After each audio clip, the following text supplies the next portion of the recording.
Chapter 2202. Because he couldn't believe it, Babalia froze on the spot.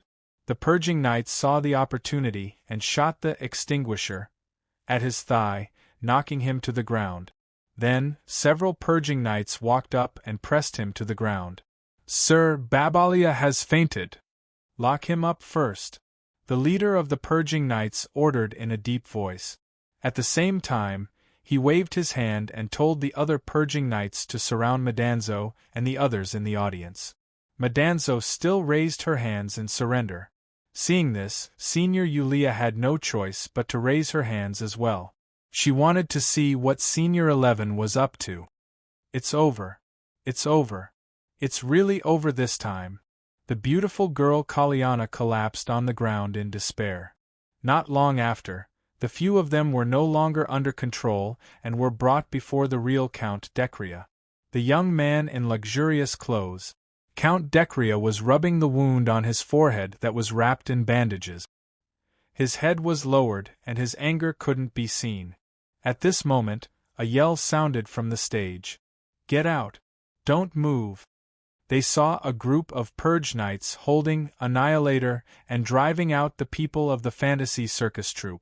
At this moment, most of the members had blank and panicked expressions on their faces.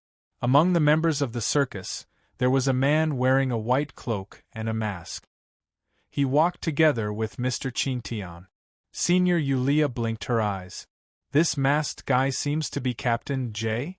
The group of people pushed the members of the circus in front of Count Decria. At this moment, Count Decria slowly raised his head and glanced at the members of the circus. "Circus of Dreams," Count Decria said calmly. "Who is the legendary magician, J?" Everyone's gazes subconsciously looked at the masked man beside Mr. Fairski. At this time, he also automatically took a step forward and said casually, "I am." It was indeed Captain J.'s voice. Count Decria was startled. He frowned and asked, "Why are you wearing a mask?" J. said, "My face was severely burned, and I'm wearing a mask to cover up the ugliness of my face." Count Decria waved his hand, and a purging knight walked up and took off the mask on J's face. Then, a distorted face appeared in front of everyone in a split second. Everyone couldn't help but be moved. "What an ugly fellow!" Count Decria waved his hand in disdain. Cover it up, cover it up! Don't let me see this ugly thing." After putting the mask back on, J asked, "Noble, pure-blood noble, what did our circus do that you need so many purging knights to deal with us?" The Count said indifferently, "I didn't want to use so many purge knights. I only came here to find you, but I ran into those despicable fellows along the way. Forget it, I won't let those who offend me off so easily. Now I'll tell you why I'm here." Captain J was silent for a moment before nodding. Count Decria said with a trace of anger, "Your so-called circus really knows how to run. This Count spent too much time to catch up to you. Humph, if it wasn't for the fact that you have a great reputation, I would definitely wipe you out." Captain J said slowly, "If Lord Count wants to watch our performance, you only need to send someone to pass the message. Not me." Count Decria chuckled and said, "This Count came here to announce that from now on, your circus is this Count's private property. You need to perform for a noble person for this Count. She once said that she really wants to see the legendary circus performance. This is your great fortune. Could it be that there is someone more noble than Lord Count?" J asked in disbelief. Count Decria snorted and said calmly, "You don't need to worry about this. You just need to do as I say. If you do well, I'll give you the status of a first-class citizen. But if you don't do well and embarrass me, the consequences—" Humph. Captain J turned around and looked at his members. After a while, he sighed and said, "It seems like we don't have any other choice." Count Decria laughed heartily and waved his hand, happily saying, "Let's go. Bring everyone back, especially that guy who dared to injure me."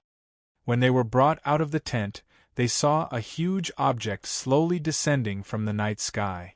It was actually an airship that was pulled by a huge balloon. Hot steam was even erupting from the body of the airship at this time. Yulia looked up and muttered, "Okay, this isn't a rural world after all." The interior of the airship was extremely luxurious. The pure-blooded nobles had all the wealth in the world, and they could take anything they wanted. In a luxurious room of the airship, a few beautiful girls were currently being molested by Count Decria on the sofa. The leader of the Purge Knights took off his helmet. It was a fierce-looking middle-aged man. His name was Bismarck. "Lord Count, Babalia still insists that the person who offended you is the real Count, and you're a fake." Bismarck didn't look at him and said, "It seems like his mind has been severely distorted, and I don't know how he did it." He said he was the runner-up of the Saint Land sword competition, but his mind was distorted so easily. What a piece of trash. Count Decria snorted and looked at Bismarck with contempt. "If I remember correctly, Babalia is the same as you. He's also from the Golden Clan of the Frost Sky Highlands, right?" "He doesn't seem like much." Bismarck didn't say anything, and his face was expressionless. The Count seemed to be bored as he shook his head and said, "Forget it, we finally found the fantasy circus this time. Since Her Highness has mentioned it several times during the banquet, I'm sure she'll be satisfied with this birthday present of mine. How much longer until we reach the Holy Land?" "According to our current speed, we'll reach the Saint Land before noon tomorrow." "I see." Count Decria waved his hand again. "You can leave now. Look after the people in the circus, and don't let them run around and dirty my airship. Also, bring me that little rabbit that you caught. I haven't seen such a cute toy in a long time." Bismarck nodded and quickly left. Not long after, a beautiful girl sprinkled a little bit of purple powder on the table, and then carefully put away the bottle containing the powder. Count Decria couldn't wait any longer and put his nose in front of the powder. His face was filled with intoxication as he lay on the sofa, his eyes intoxicated. After an unknown amount of time, the door of the luxurious room opened again. Several servants were carrying something as they slowly walked into the room. It was as dark as a room with the curtains pulled down at dusk. Daphne slowly woke up, only to discover that she was lying on a massive bed, and there was even an alluring fragrance wafting through the air. Daphne felt her body go soft and weak. "What is this?" Girl couldn't remember what happened. She only remembered that a black shadow flashed by, and then she blacked out. When she woke up, she was in this strange place. Suddenly, she felt an itch coming from her calf. Daphne forced herself up and looked down at her lower body. In an instant, Daphne's muddled mind was jolted awake by a sense of horror. A handsome young man with a wound on his head was holding her ankle and playing with it, and even smelling. "You, little rabbit finally woke up?" The smile on the young man's face instantly deepened. Squinting his eyes, he looked like he was drunk. The tip of Count Decria's nose was rubbing Daphne's calf and smelling it all the way up. "What are you doing?" Daphne was shocked. But at this moment, Count Decria was pressing down on the girl's legs. The tip of the Count's nose was still lightly rubbing against Daphne's thighs. "What am I doing?" Count Decria said with an intoxicated expression, "Doing something happy. I like petite girls like you the most. Who told you to appear in front of me? From the moment you appeared, you were my personal property." The Count immediately crawled up like a spider and licked Daphne's cheek with the tip of his tongue. "Here's something good for you to eat." A small bottle filled with purple powder appeared in the Count's hand. He said with a joyful and bewitching smile, "You'll see bliss." Let go." Daphne struggled a few times, but her limbs were still weak. "I'm so excited." Count Decria knew how to tease, and it was as if his hands had magical powers. Gradually, Daphne's hair started to feel numb. "Don't." I am." Daphne gritted her teeth as if she wanted to say something. The Count was no longer satisfied with teasing. With a trace of wild laughter, the Count instantly tore apart the clothes in front of Daphne's chest. He revealed an even more expectant gaze. His mouth was dry and he couldn't hold back his excitement. He liked Ping Jimping the most? You! A momentary daze appeared in the Count's eyes, followed by a heart-wrenching pain that rushed straight to his head. That was the weakest part of his body. Right now, it was being forcefully knocked by a hard knee. Count Decria, who was in so much pain that he almost suffocated, couldn't even make a normal sound. The bunny girl under him struggled to flip over. Daphne gritted her teeth and struggled with all her might. Then, she snatched the small bottle from the young man's hand. Gritting her teeth, she opened the bottle and stuffed all the contents into the young man's mouth. The Count, who was in unbearable pain, suddenly widened his eyes in horror. He struggled and muttered, "Not too much. Cough, cough, cough, cough." Count Decria suddenly grabbed his own throat and revealed an extremely painful expression. His body even began to twitch violently. It was a terrifying sight. Daphne panted as she watched this scene. When the young man on the bed finally stopped twitching and laid motionlessly, her trembling fingers reached in front of the young man's nose. There seemed to be only a faint airflow. Girl crawled and rolled and fell off the bed. Daphne was weak and couldn't get up. She could only lean against the bed and look up at everything in the room. Where is this? She didn't know where the people from the circus were placed. However, as the criminal, Madanzo, and the other criminal's accomplices were locked up in a cell on the airship, Kaliana hugged her knees and hid in the corner of the room. She was in a daze as she stared at the young man and the bunny girl who were playing cards in front of her. Playing cards? That's right. Madanzo and Yulia were indeed playing cards. Life in the prison was too boring and simple. Ace bomb. Senior, you lost. This game doesn't count. Let's play again. These two guys don't seem to be worried at all. Kaliana felt more and more confused. He injured a pure-blood noble, and even pretended to be a pure-blood noble to cheat others. This guy probably knows that he is going to die, so he decided to enjoy himself while he can? You guys really don't worry about yourselves at all? Kaliana asked subconsciously. Only then did the two people stop playing cards. Senior's sister, Yulia, blinked and said, "Senior, what do you plan to do with this girl?" Madanzo hugged her chest and lowered her head. Madanzo fell into deep thought. Madanzo started snoring. "Okay, I'll go and see what's going on outside." "Senior." Yulia rolled her eyes in disgust and stood up. Then, she walked toward the wall and directly passed through it. Kaliana looked at her in disbelief. You saw it too?"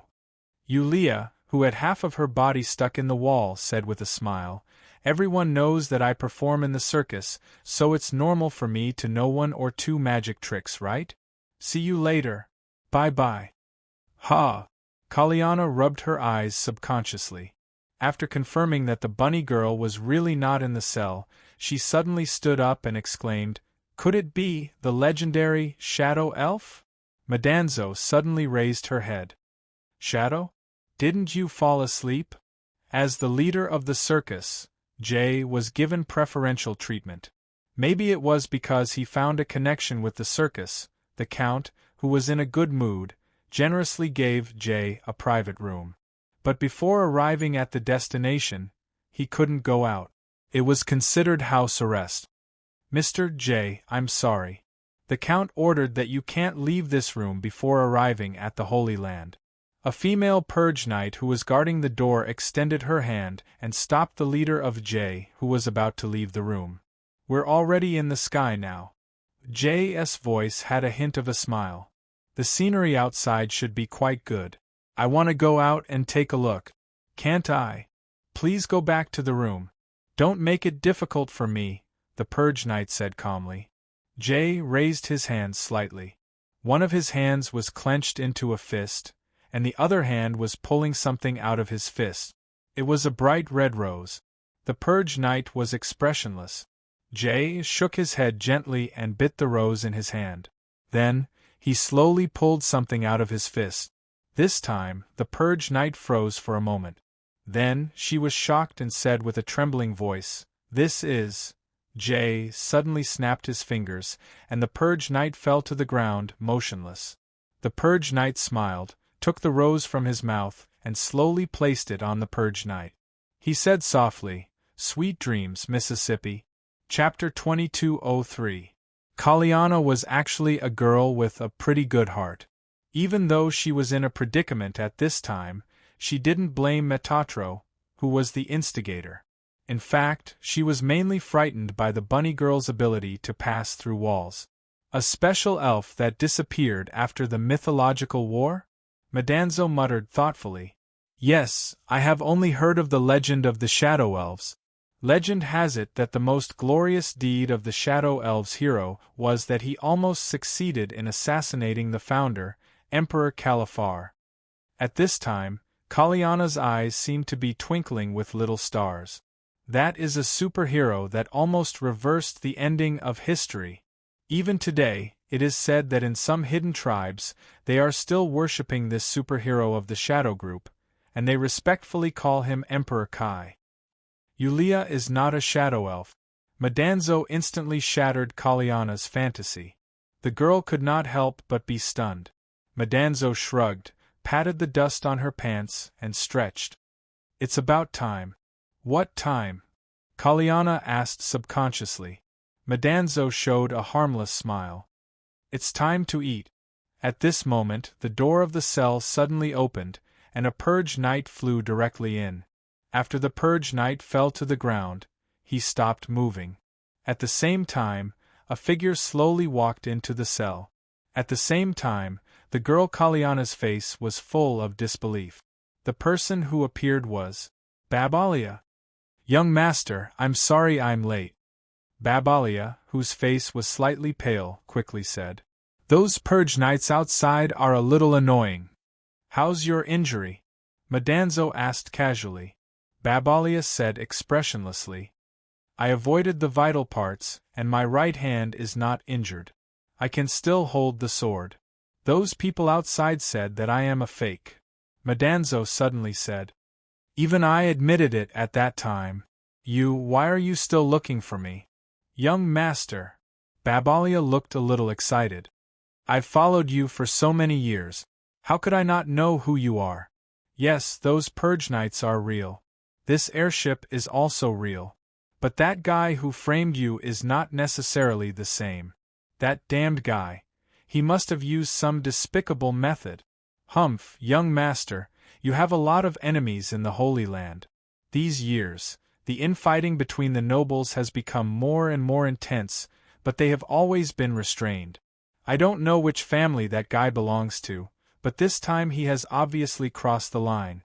Madanzo slowly walked up to Babalia, stood on her tiptoes, and patted the shoulder of this noble deacon. She sighed and said, "I'm very pleased to see that you can imagine these things." "Imagination? What I mean is that you can understand these things." Madanzo chuckled. "Don't worry about the details. Come on, Babalia. Tell me, what is the most effective way to solve this problem?" "We should take back control of the airship as soon as possible," Babalia said quickly. "This airship originally belonged to you, young master.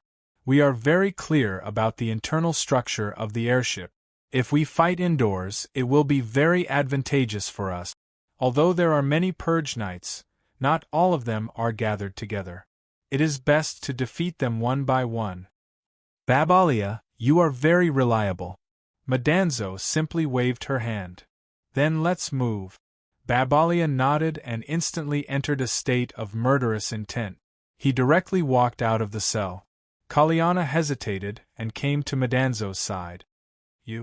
Are you a real noble or a fake one?" "If you believe that I am, then I am." Madanzo smiled slyly.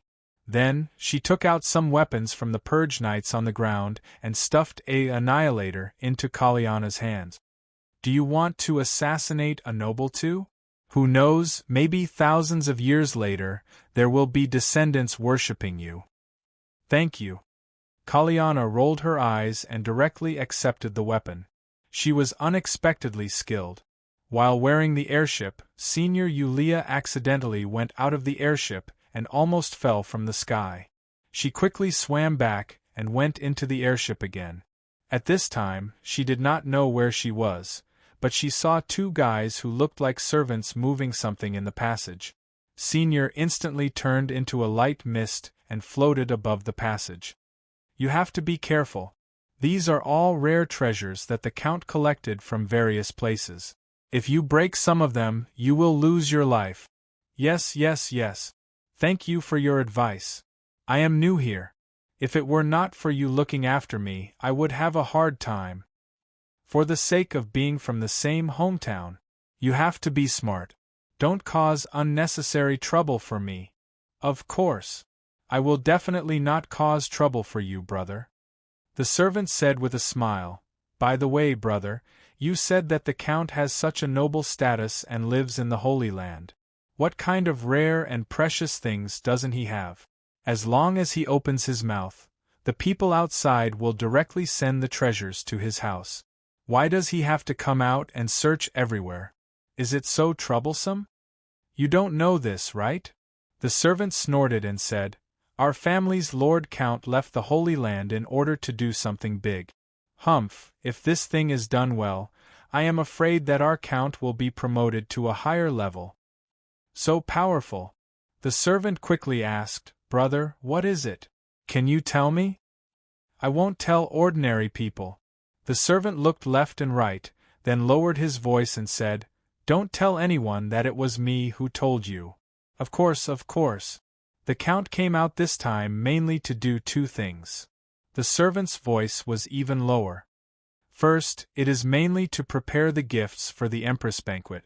If this thing is done well, I don't need to say more about the benefits, right? Yes, yes. Then what is the second thing?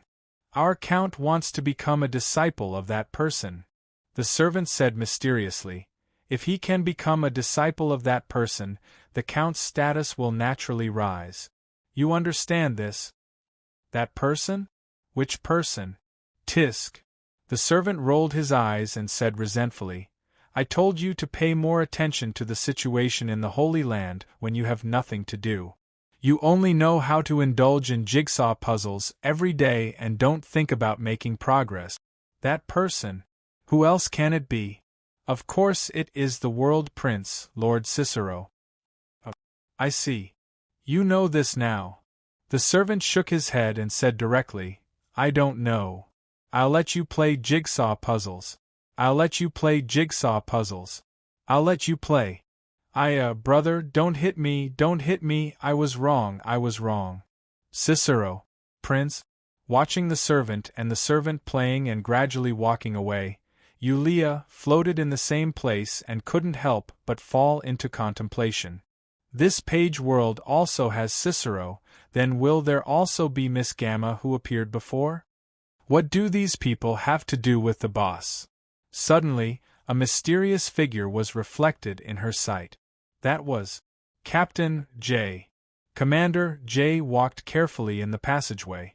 Sometimes, he would open the door in the passageway as if he was looking for something. Soon, Commander J opened the door of a certain room, hesitated for a moment, and then walked into it. The interior of the room should be a study.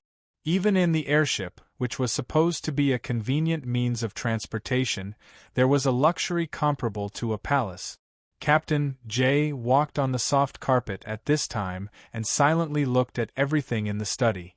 The documents on the desk, the things in the drawer, the collection on the bookshelf. Captain J finally stopped in front of an oil painting and looked at it for a long time. It was a painting of a woman. The oil painting was probably the work of a famous teacher. The woman's expression was lifelike and vivid on the paper, just like a real person. The woman was beautiful, noble, mysterious, as if she was a masterpiece of God. At this time, not only did Captain J stare for a long time, even a certain senior sister hiding in the air couldn't help but take a few more glances. In those years of wandering in the dimensional void, what kind of perfect woman, goddess, hadn't she seen before? But there weren't many women who could shock her like this. Moreover, this was only a painting. If it was a real person, who could imagine? Who is this woman? She doesn't look like a little fairy at all? Obviously, it's not Miss Gamma either. Yulia couldn't help but mutter in her heart. Looking at Captain J.'s appearance at this time, it seemed that he wasn't simply attracted by the beauty of the woman in the painting. But, he knew her? After a long time, the leader of J finally retracted his gaze and slowly exhaled. He suddenly turned around as if he was looking at something. That gaze was directly in the position of Yulia. The senior sister was slightly shocked. "Is it Miss Yulia?"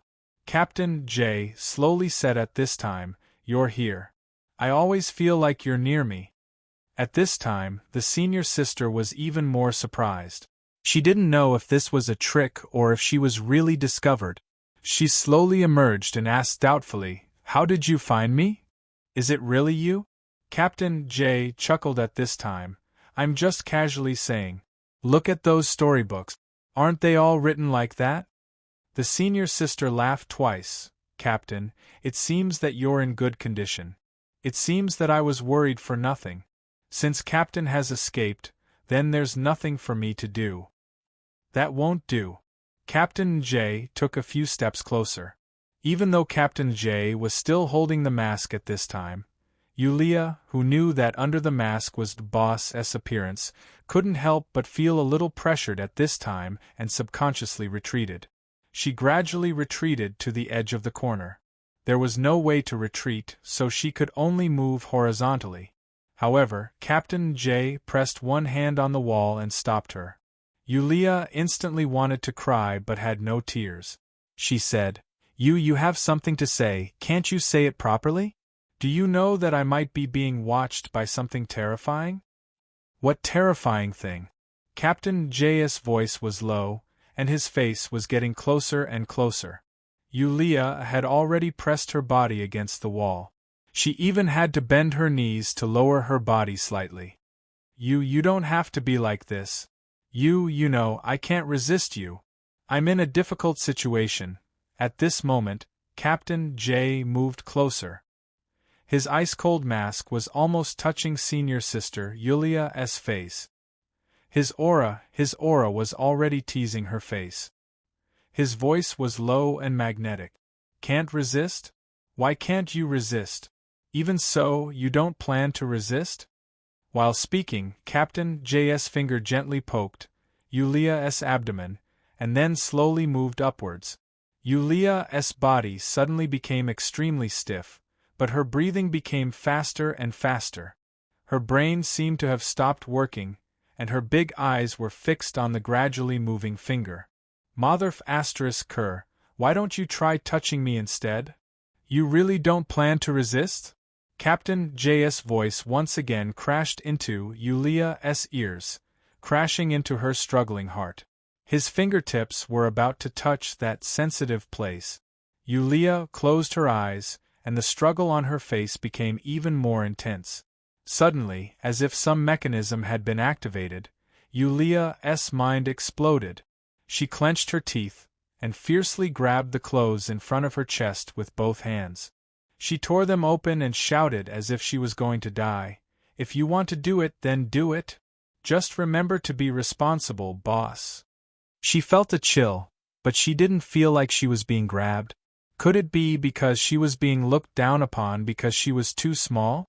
Senior sister, Yulia, opened her eyes a little unconfidently, but all she saw was Captain J.'s back. In front of her, the wall with the oil painting had already turned, revealing a passage. Boss? Senior sister, Yulia, couldn't help but call out in a soft voice, "Boss!" At this time, Captain J turned around and looked at the girl who was pulling open her clothes with both hands. He said indifferently, "Just call me Captain, boss. It feels a bit awkward, let's go." After saying that, Captain J walked towards the passage that appeared from the wall. Yulia was stunned, and subconsciously looked up at the wall behind her. She saw that the lamp on the wall had been turned on at an angle. The switch for the passage? It turns out. The chill came again, and Yulia fell into deep thought. Yulia silently tidied up her clothes. Yulia followed with a F***king expression. The passage wasn't long and they soon reached the end. It was a dim and gorgeous room with a big bed inside. Captain J stopped at the entrance and seemed to be a little stunned. At the edge of the bed, a girl with tattered clothes was curled up, and her face was full of horror and shock. It was Daphne. F***ck. Senior sister, Yulia exclaimed in shock. Looking at Daphne's current appearance and the figure lying on the bed, she couldn't help but ask in a trembling voice, am I late? Don't come over. Please don't come over, I beg you. Daphne screamed from the edge of the bed, and she tightly covered her tattered clothes, curling up even more tightly. It's over. Seeing Daphne's expression, senior sister, Yulia, could only pat her head as if she was certain. I'm really too late. Chapter 2204. The white cloak flew out and covered Daphne's body. Captain J walked over slowly and asked softly, Daphne, are you okay? Captain. Girl could still feel a trace of warmth from the cloak, so she subconsciously wrapped it tighter. She seemed to have calmed down and nodded lightly. I'm really late. Yulia's voice sounded again, but this time she was on the big bed next to the young man with a wound on his head. The captain and Daphne looked over at the same time and saw Yulia shrugging with a small bottle in her hand. This guy isn't breathing anymore. Maybe it's because he took too much of this thing? Seeing this, Captain J's gaze moved to Daphne. Girl looked at the two of them and couldn't help but slowly open her mouth. Her eyes were filled with disbelief and fear as she said with a trembling voice, He's dead? I killed someone, he's really dead? I killed someone. Girl was still curled up on the ground as if she couldn't accept this fact. Captain J and Yulia looked at each other. The captain took the bottle from the senior and said, This should be a purple fantasy. Bo.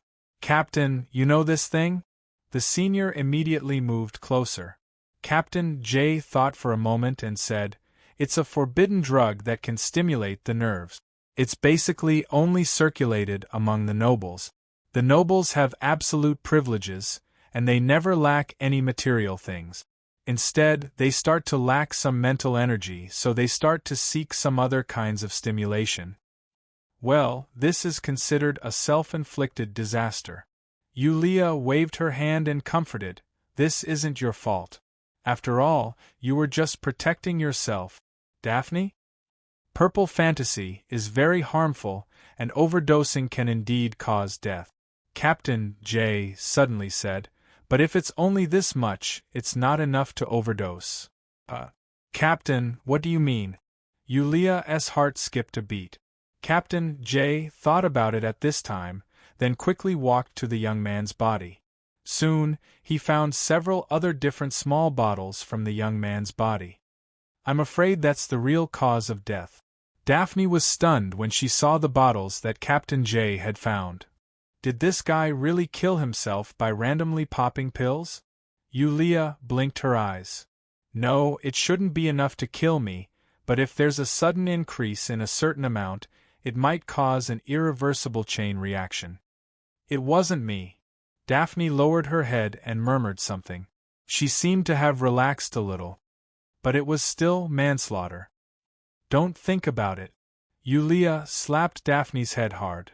This guy is going to do something to you, and you're going to welcome him with open arms? Even a saint wouldn't be able to do such a thing, all right? Miss Yulia, don't be so wishy-washy, pull yourself together. The senior quickly said, Captain and I came here to save you. We didn't want to save a jinx who only knows how to cry. Daphne nodded silently. Commander J suddenly looked at the entrance and saw a figure rushing in. It was a purge knight with a weapon in hand. The purge knight's face was full of shock and anger. When he stepped into the secret room and saw the environment in the room, he was so shocked that he lost his ability to react. Captain J raised his hand, and a poker card instantly shot out. The poker card directly nailed into the purge knight's throat. The purge knight's face was still filled with shock and anger. He subconsciously reached out to pinch his throat, but his carotid artery was cut open by the poker card, and blood was gushing out crazily. Puff! The purge knight fell to the ground in despair. Senior Yulia widened her eyes and exclaimed in a low voice, "Poker cards can really kill people. Captain, have you ever gone to the police station to record your ability?" "What's the police station?" Captain J's eyes were calm. "The world government only has the purge knight under its jurisdiction. The other is the army, which is a violent organization." "I'm just kidding." Senior Yulia blinked her big eyes, and her voice was so sweet that it could kill a person. "He's injured," Daphne exclaimed. There were indeed several wounds on the back of the dead purge knight, and they didn't look shallow. At the same time, a beam of light suddenly shot out from the passage. Seeing this, Captain J's eyes narrowed, and he raised his arm again. 3 poker cards flew out at the same time and knocked the beam of light to the side. The beam of light pierced into the floor. It was a beam of light, a lightsaber. At the same time, several figures appeared at the entrance of the passage. "Senior!" Yulia yelled in pleasant surprise. At the entrance, Madanzo chuckled and said, "It seems quite lively here." The young man was dragged down from the bed and kicked to the corner. The person who kicked him was the noble deacon, Babalia. "This guy is lucky to die like this." Babalia snorted coldly and returned to Madanzo's side, staring at the captain of the dream circus vigilantly. The lightsaber he threw out was knocked away by the opponent's poker cards. This skill wasn't something that ordinary people could do. The key was that he had seen the poker cards, and they weren't specially made. They were indeed the most ordinary poker cards. This was King too much. Assassinating a pure-blooded noble is a capital offense, and you guys are still in the mood to do it. Aren't you going to run away? Madanzo asked calmly. Impersonating a noble is also a capital offense. You're the same, right? Captain J replied with a smile. Our young master is a real noble. He's the noble Count Decria. This dead guy is the impersonator. Babalia snorted coldly. If you continue to offend us, we can only kill you. Captain J shrugged and looked at Madanzo meaningfully. Then, he said coldly, it seems that we're in the same boat for now. Metatro chuckled and said, Isn't that so? If we leave this airship, we can only smash ourselves to death. Mr. Captain, do you have any good ideas? Captain J shook his head and said, It's not easy to take control of this airship, especially when this unlucky guy is dead. The leader of the Purge Knights outside is called Bismack. The loyal deacon beside you should have heard of this person before. Babalia, the powerful swordsman of the Golden Clan. Humph! If I wasn't injured, I wouldn't be afraid even if it was Bismai. Babalia snorted coldly. Madanzo said, Mr. Captain, it seems that you did a good job of gathering information. Captain J said casually, We are artists who travel around the world, and we will naturally hear a lot of rumors. It's not too much to know some information about the Holy Land, right? Sir, do you have any good ideas? Leave it to me, Captain J said. We just need to bring this noble back to life. Alive? Daphne looked at the young man's corpse in shock. A group of Purge Knights rushed into the dark room under the lead of their leader, Bismai. Mr. Count, what are you doing? At this moment Count Decria was sitting on the sofa tiredly. Maiden Daphne's face was pale, and she was massaging Count Decria's shoulders with fear on her face. Humph! Bismai, what are you doing as a Purge Knight? A yell sounded. You didn't even know that an assassin sneaked into the airship and almost killed the young master. Bismai looked over and saw Babalia carrying a corpse with a cold expression as he walked out from the side. Babalia? Didn't you? Bismai's frown deepened. He had received news that Babalia had escaped and released a few criminals locked up in the prison cell. However, he did not expect that things would take such a turn that he was somewhat dumbfounded. Mr. Count, why are these prisoners here? Bismai suddenly waved his hand and pointed. Madanzo and Senior Yulia were playing cards on the small bar not far away, and they seemed to be having a lot of fun. Caliana was standing next to them with a nervous expression. Hearing this, Madanzo, who was about to play cards, waved her hand and greeted everyone. "These two have already pledged their loyalty to the young master," Babalia said calmly. "If it weren't for them, this matter wouldn't have been resolved. They have contributed greatly, so don't be rude." Bismai didn't move. The purgers all followed Bismai's lead. Seeing that he didn't move, they had no choice but to stand guard at the side. "Humph, Babalia, not long ago you and this person pretended to be nobles." "I don't believe your words," Bismai said in a low voice. "Assassin? Assassin, unknown origin. Mr. Count, let me investigate this matter first before making a decision." "Enough," the young man on the sofa suddenly shouted in a deep voice. "Have you guys had enough? Can't you give me some peace and quiet? If you anger me, I'll kill all of you." "Count!"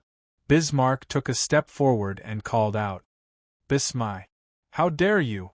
The youth stood up and raised his right hand. On the back of his hand, a bright golden coat of arms slowly appeared. "A noble coat of arms!" Bismai's expression changed slightly, and he immediately lowered his head.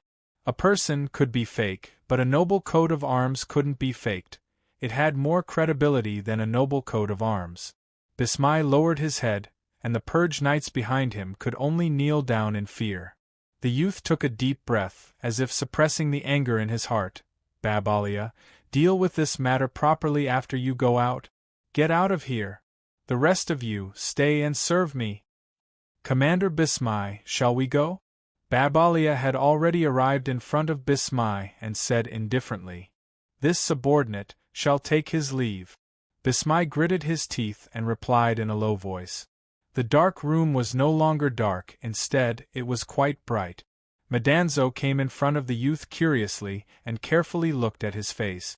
She clicked her tongue in wonder and said, Don't say anything, I know what you want to say. As a magician, it's not too much to be able to disguise yourself, right? You can even make a noble coat of arms, isn't that too much?" The youth, Captain J, shrugged, rubbed his left hand on the back of his right hand, and then tore off the noble coat of arms and threw it on the table. "Sticker, sticker?" Madanzo curiously picked it up and studied it carefully, but she couldn't figure out what it was. Daphne, on the other hand, looked at Captain J with admiration. She felt that learning magic from the captain seemed to be something with a bright future. It was a pity that the stick to train her hand speed had been left behind at the circus camp, and she couldn't bring it with her. "Captain, what should we do next?" Yulia was a practical person. "I think that Bismai is still suspicious. Babalia is the only one who can deal with this. I'm afraid he's not reliable." "Babalia is reliable," Madanzo casually replied and smiled. "Because I'm his young master." Captain J said indifferently, "Since he's reliable, then let's fly all the way to the Holy Land. Everyone is tired, and this place is quite big. Let's take a rest." With that said, Captain J walked out of the dark room and said that he would stay in the study room outside. Yulia quietly came to Senior 11 and asked in a low voice, "Senior, what do you think?" Madanzo thought for a while and chuckled. "Brother Xiaoya has grown up." "What?" Yulia frowned and said, "Senior, this is not Brother Xiaoya. They are the protagonists here." Madanzo said again, "They have grown up, and they are more and more difficult to deal with. TSKZ is cuter." Senior 11 thought for a while and said, "Senior, do you still want to play cards?" "Yes." "Are they playing again?" Caliana looked at these two in disbelief. "Are they heartless?" The corpse was wrapped in a bag. Then, Babalia ordered his men to throw it down from the deck of the airship. It was a clean and neat job. Bismack walked over with two purge knights with an expressionless face. "Why are you in such a hurry to deal with the corpse?" Bismack said indifferently, "We still don't know the origin of the assassin, but we can find a lot of clues from the corpse." "I know what to know," Babalia said indifferently. Young master asked me to be in charge of this matter, so you don't have to worry about it. You just need to be responsible for protecting young master. Bismack was silent for a while and said slowly, I told the medic to come and treat your wounds. Thank you. Babalia nodded. Bismack left with his men. In the passage of the airship, a subordinate walked quickly to Bismack and said in a low voice, Sir, this matter is too strange. The Count's behavior. Don't talk about the matters of the nobles in private, Bismack said expressionlessly. But, the subordinate gritted his teeth and said in a low voice, they were so anxious to get rid of the corpse. I think the corpse's figure is similar to the Count's. Shut up! Bismack suddenly shouted with a dark expression. That's a real noble's coat of arms. When it appeared, didn't you feel the tingling of the loyalty mark in your body? The burning sensation. Even the royal family can't do it. Chapter 2205. The Holy Land, Immaculate City. In the sky above the bustling capital, airships were flying from north to south, east to west. It was as if all the wealth in the world had gathered in the Holy Land. Even Count Decrea's airship wasn't that obvious among the many airships. In the airspace specially used for parking airships, there were a few airships that caught people's attention. They were as huge as an aircraft carrier in the sky. That's Saint Heavenly Song, and that's Lesia. They're both royal airships. On the deck, Babalia was explaining the shock in front of him. Of course, the royal airship is unique. However, our young master's airship isn't bad either. It's from the same manufacturer as these royal airships. You can imagine its performance. Yulia blinked her eyes and complimented him before losing interest. Should she talk about the spaceship that was as huge as a planet that she saw in the dimensional crevice before? The airship was about to land. They were more focused on the majestic capital of the Holy Land in front of them. Captain J, who was disguised as Count Decrea, was nowhere to be seen. Madanza looked around and saw that Captain J was standing at a higher point of the airship, looking into the depths of the Holy Land alone. At this moment, Babalia quietly came to Madanzo's side. Young master, since we've arrived at the Holy Land, are we still going to allow someone to impersonate you? Don't you think it's interesting? Madanzo said calmly. Since you said that I have a lot of enemies in the Holy Land, then let's make them unable to find me. Young master, you mean? Debalia seemed to have understood at once. He revealed a meaningful look. Not long after, there was a special shuttle that brought the nobles on the airship to land. After landing, Bismai led a group of Purge Knights to say goodbye. The Purge Knights protected all the nobles, but they didn't belong to any nobles. Since Count Decrea had safely returned to the Holy Land, they naturally had to report back to the headquarters. Well then, my lord, farewell, Bismai said politely. I hope I'll have the opportunity to escort you again in the future. Goodbye. You guys have done a good job this time, Jay said calmly. I will send a letter of commendation to the knights. Bismai nodded, bowed, and left with his men. He was not surprised by the letter of commendation, even if it was a letter of commendation from a noble, which could help him in his career. Right now, he only wanted to leave this Count Decrea, who seemed to be shrouded in a layer of fog.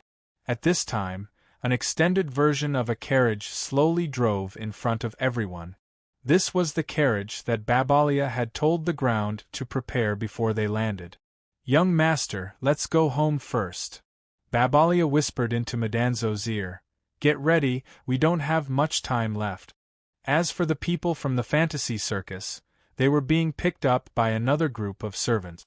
The performers of the circus would soon be treated as gifts and transported to the designated place to participate in the princess' birthday banquet. Tonight, it was like walking into another freedom city. The prosperity of the Holy Land gave Daphne this illusion. Indeed, the construction style of the two cities was completely different. When Daphne first saw the moving circus, she was shocked. However, right now, Compared to the airships in the sky and the huge machines on the ground, the moving circus didn't seem too shocking. Girl stuck her head out of the extended version of the carriage and clicked her tongue in wonder along the way. What is that? At this moment, Daphne suddenly pointed at a notice board on the street. I saw that along the way, many of the notice boards seemed to have similar things posted on them. They were portraits of both men and women. There were even portraits of their backs drawn on some of them. Bounty posters, Babalia said calmly. They are the most wanted criminals in the Holy Land. As long as the bounty posters are not removed, it means that the criminals haven't been caught. Daphne was shocked. This is the so-called Holy Land, the headquarters of the pure-blood nobles. There are really people who dare to commit crimes here? That's why the Holy Land issued a bounty. Babalia snorted. The people on the bounty posters have committed crimes that can be sentenced to death 100 times over. What did this guy who can only see his back do? Senior sister, Yulia, suddenly asked. From what I see, this guy seems to be at the top of the bounty list. That strange bandit clown. Babalia's expression became serious. This guy has robbed a lot of nobles. A few years ago, strange bandit clown even snuck into the palace. I heard that he calmly left. Since then, strange bandit clown has become the most wanted criminal in the Holy Land.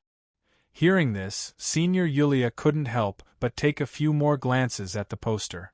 But at this moment, she discovered that Kalyana, who was afraid of being restricted in the corner, suddenly had stars of worship in her eyes. She was unable to move her eyes away from the poster of strange thief clown. She moved closer to Kalyana. Idol? Yes. In the headquarters of the Purge Knights, Bismai walked slowly with his helmet in his hands. He had just reported to the Purge Knights, and because he was willing to complete the mission, he was given 3 days of leave. However, this leader of the Purge Knights didn't seem to be very happy. Even when he saw his colleagues greet him, he was indifferent. Hey Bismai, I heard that you successfully completed the mission and came back. Why do you not look very happy? A man who was also the leader of the Purge Knights came over and greeted him. Bismai subconsciously frowned and looked at this person who was walking over enthusiastically. This was a person who would put white eyeshadow on his eyes. Balam. Bismai nodded. You're back too. I just completed an escort mission. The man with white eyeshadow chuckled. A noble lady. It was a bit boring on the way. How about you? I heard that you were escorting a count this time. Did anything interesting happen on the way? Nothing special. Bismai shook his head. Speaking of which, when did this Balam join the Purge Knights? From what he remembered, he was suddenly promoted to leader a few days ago. Then, he quickly got familiar with everyone. It was mainly because this guy was too good at chatting. By the way, Bismai, do you have anything to do tonight? Balam suddenly asked. Bismai said indifferently, I just got 3 days of leave. There's nothing much to do. However, if you want to invite me to drink tonight, I'm afraid I can't. I plan to meditate for the next few days. Of course, it's not drinking. Balam smiled mysteriously. It's going to a banquet. It's the Queen's birthday banquet. Are you interested? Her Royal Highness banquet? Bismai was stunned. Why would they invite you to a banquet of that level? It's a complicated security job. Balam chuckled. Of course, the main force is the Royal Knight. We are only in charge of guarding the periphery. It just so happens that they are short of a few people, so I sign them up. How about it? Are you interested in me going with you? Bismai, I feel like your words are very reliable. Bismai's eyes flashed with a hint of surprise. This guy should have just promoted not long ago, right? He pondered for a moment, and under the persuasion of the Balam Knight, he reluctantly agreed. The Purge Knight could only be a leader, but with his background, he was already at the end of the line. If he wanted to go further, he would have to find another way. Perhaps the Queen's banquet would be a rare opportunity. There was no need to think about becoming a pure-blood noble in this lifetime, but there was still the conferred noble. Although they couldn't enjoy absolute privileges, they were already at the top of the hierarchy that normal people could climb to besides the pure-blood noble. There weren't many pure-blood nobles. Even in the Holy Land, pure-blood nobles were still rare. In the Holy Land, there were more bestowed nobles who were vassals of the pure-blood nobles. "I heard that Her Royal Highness might choose a partner during the banquet," Balaam said jokingly. "Maybe Her Royal Highness will like you?" Bismai rolled his eyes. It was impossible for a pure-blooded noble to marry a commoner, let alone the royal family, which was even more prestigious. "Her Royal Highness isn't someone that can be easily accepted," Bismai replied coldly. "I'll go prepare. Call me when it's time." "Okay." Balaam waved his hand enthusiastically and watched Bismai leave with squinted eyes. The manor was located in a corner of the Holy Land. Although there weren't many pure-blood nobles in the Holy Land, it was still very lively when all of them appeared. Besides, the carriages of the pure-blood nobles were the luxurious and extended type. They walked down from the carriages one by one.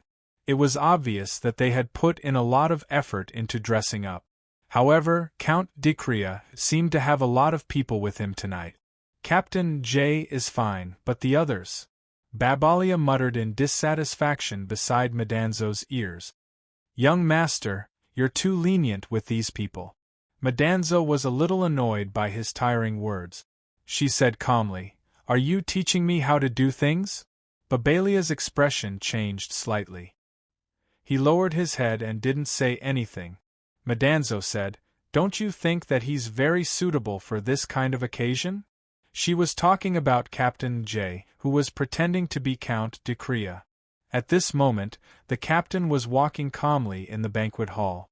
Even if some of the nobles who were familiar with Count Dicrea came up to greet him, the captain was always able to easily deal with them.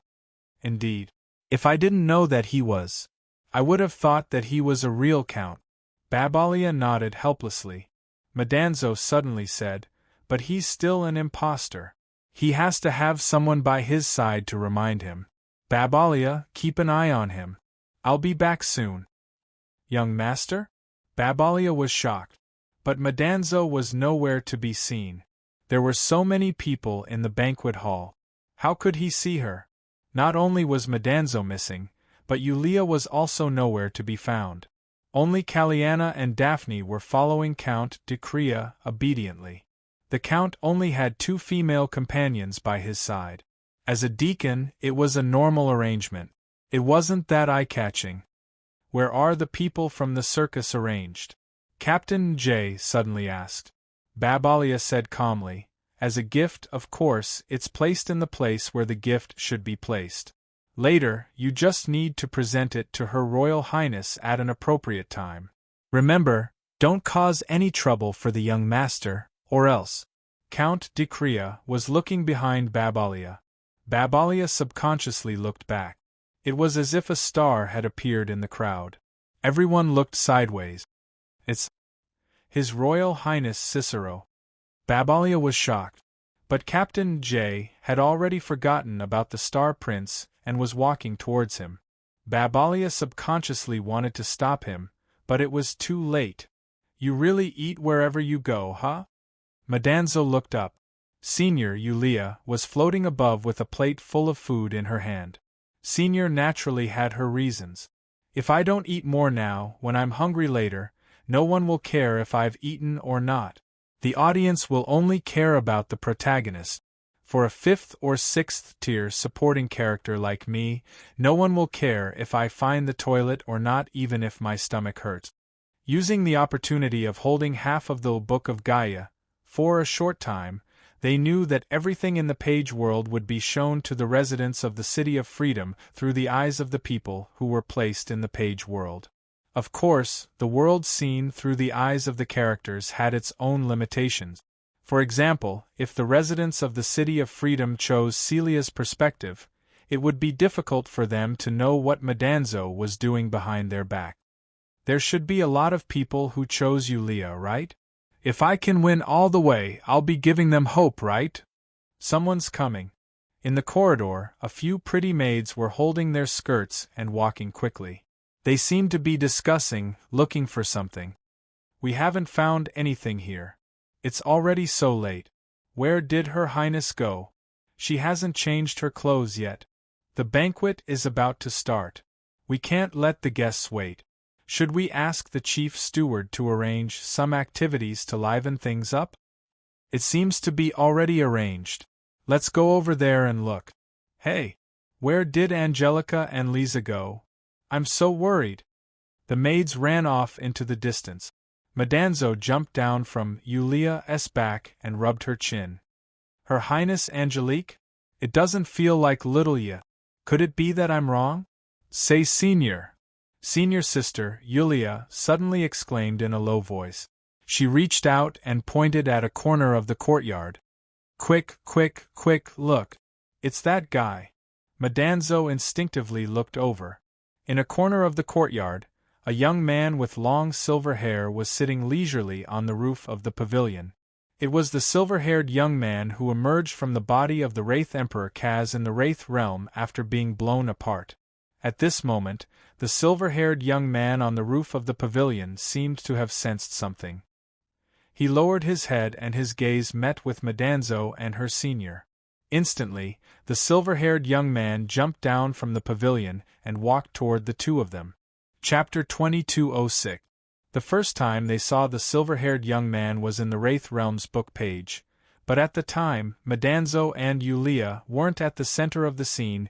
They only saw this silver-haired young man walking out from the Wraith Emperor Kaz's armor from afar. They felt like this silver-haired young man was the true final boss of the Wraith Realm, but not long after he appeared, he mysteriously disappeared.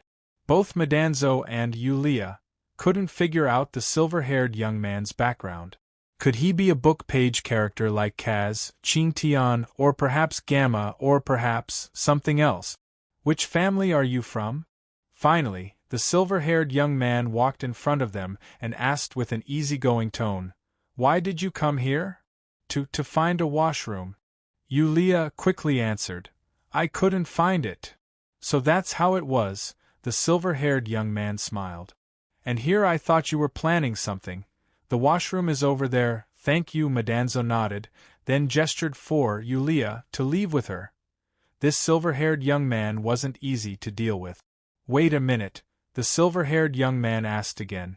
"You still haven't told me which family are you from, Count Decrea?" Madanzo quickly answered, "We came here with the Count Decrea." The silver-haired young man nodded, then smiled.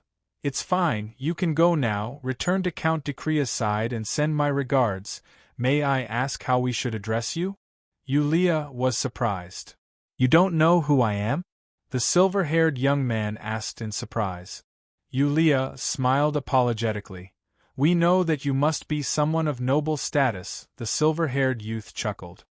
"My identity can't be considered noble. After all, in the end, I'm just an illegitimate child. However, if your family's count asks, just say that Huang sends his regards." "Famine?" Madanzo nodded silently. Then, she and her senior walked in the direction that the young man had indicated. At the very least, they had to walk in this direction until they were out of the young man's sight. Behind them, the silver-haired youth did not seem to care about this small interlude. Once again, he jumped onto the pavilion in the courtyard and continued to leisurely look at the stars in the sky. The man in front of him had a head of long silver hair. His entire body emitted a noble aura. His eyes were like stars, and there seemed to be something that separated him from the rest. Bestowed nobles didn't have the right to get close to this man. Only the pure-blooded nobles could get close to him. Only the pure-blooded nobles could talk to this silver-haired man. Prince Cicero was the greatest contributor to the prosperity of the human race together with Emperor Califar. He was the only prince recognized by the world government and was above all the pure-blood nobles. Babalia was already too late to stop JS' approach. Just as he was feeling anxious, a JS leader had already stopped in his tracks. He stood in the crowd and sized up Prince Cicero, who was like a star surrounding the moon, from afar. Babalia instantly heaved a sigh of relief and quickly walked to the side of J.S. Leader. He warned in a low voice, "My young man has always hoped to become His Highness Cicero's student. Don't ruin His Highness Cicero's impression of my young master. Otherwise, I won't forgive you." "He wants to be this person's student?" Jay seemed to have heard something interesting. He suddenly chuckled and said, "Your young master really has great ambitions." Babalia snorted coldly and said, "Young master's ambitions aren't something a village man like you can understand." At this moment, Madanzo and Yulia came back from the crowd. Yulia suddenly asked, "Does this prince have a daughter called Gamma?" Babalia frowned and said, "Why are you asking this?" Yulia shrugged and said, "Nothing, I'm just curious. I don't think I saw her at Her Highness' birthday party." Babalia shook his head and said, "I heard that Miss Gamma was sent by the prince to study at a scholar's house. She hasn't returned to the sacred land yet." "So, Gamma won't appear in this story for now?" Yulia nodded and muttered, "But the relationship seems to be inherited." Babalia was confused and said, "What nonsense are you talking about?" The senior smiled and said, "I'm talking nonsense. Oh right, when I went to the washroom, I met someone. He asked me to say hello to Count Decria." "Who?" Babalia frowned and asked. Yulia said casually, "He didn't tell me who it was. He only said his name. Do you know Famine?" "What?" Babalia nervously grabbed Yulia's arm. Are you being rude? Or disrespectful? Tell me. Who exactly is this, Huang?" "He is." Babalia looked serious and then lowered his voice. "He is the Prince of Famine. He is a real member of the royal family." "It's a prince." Yulia had some guesses. According to the identity of Z in the last page world, wouldn't that be a family? If this was the background of the boss?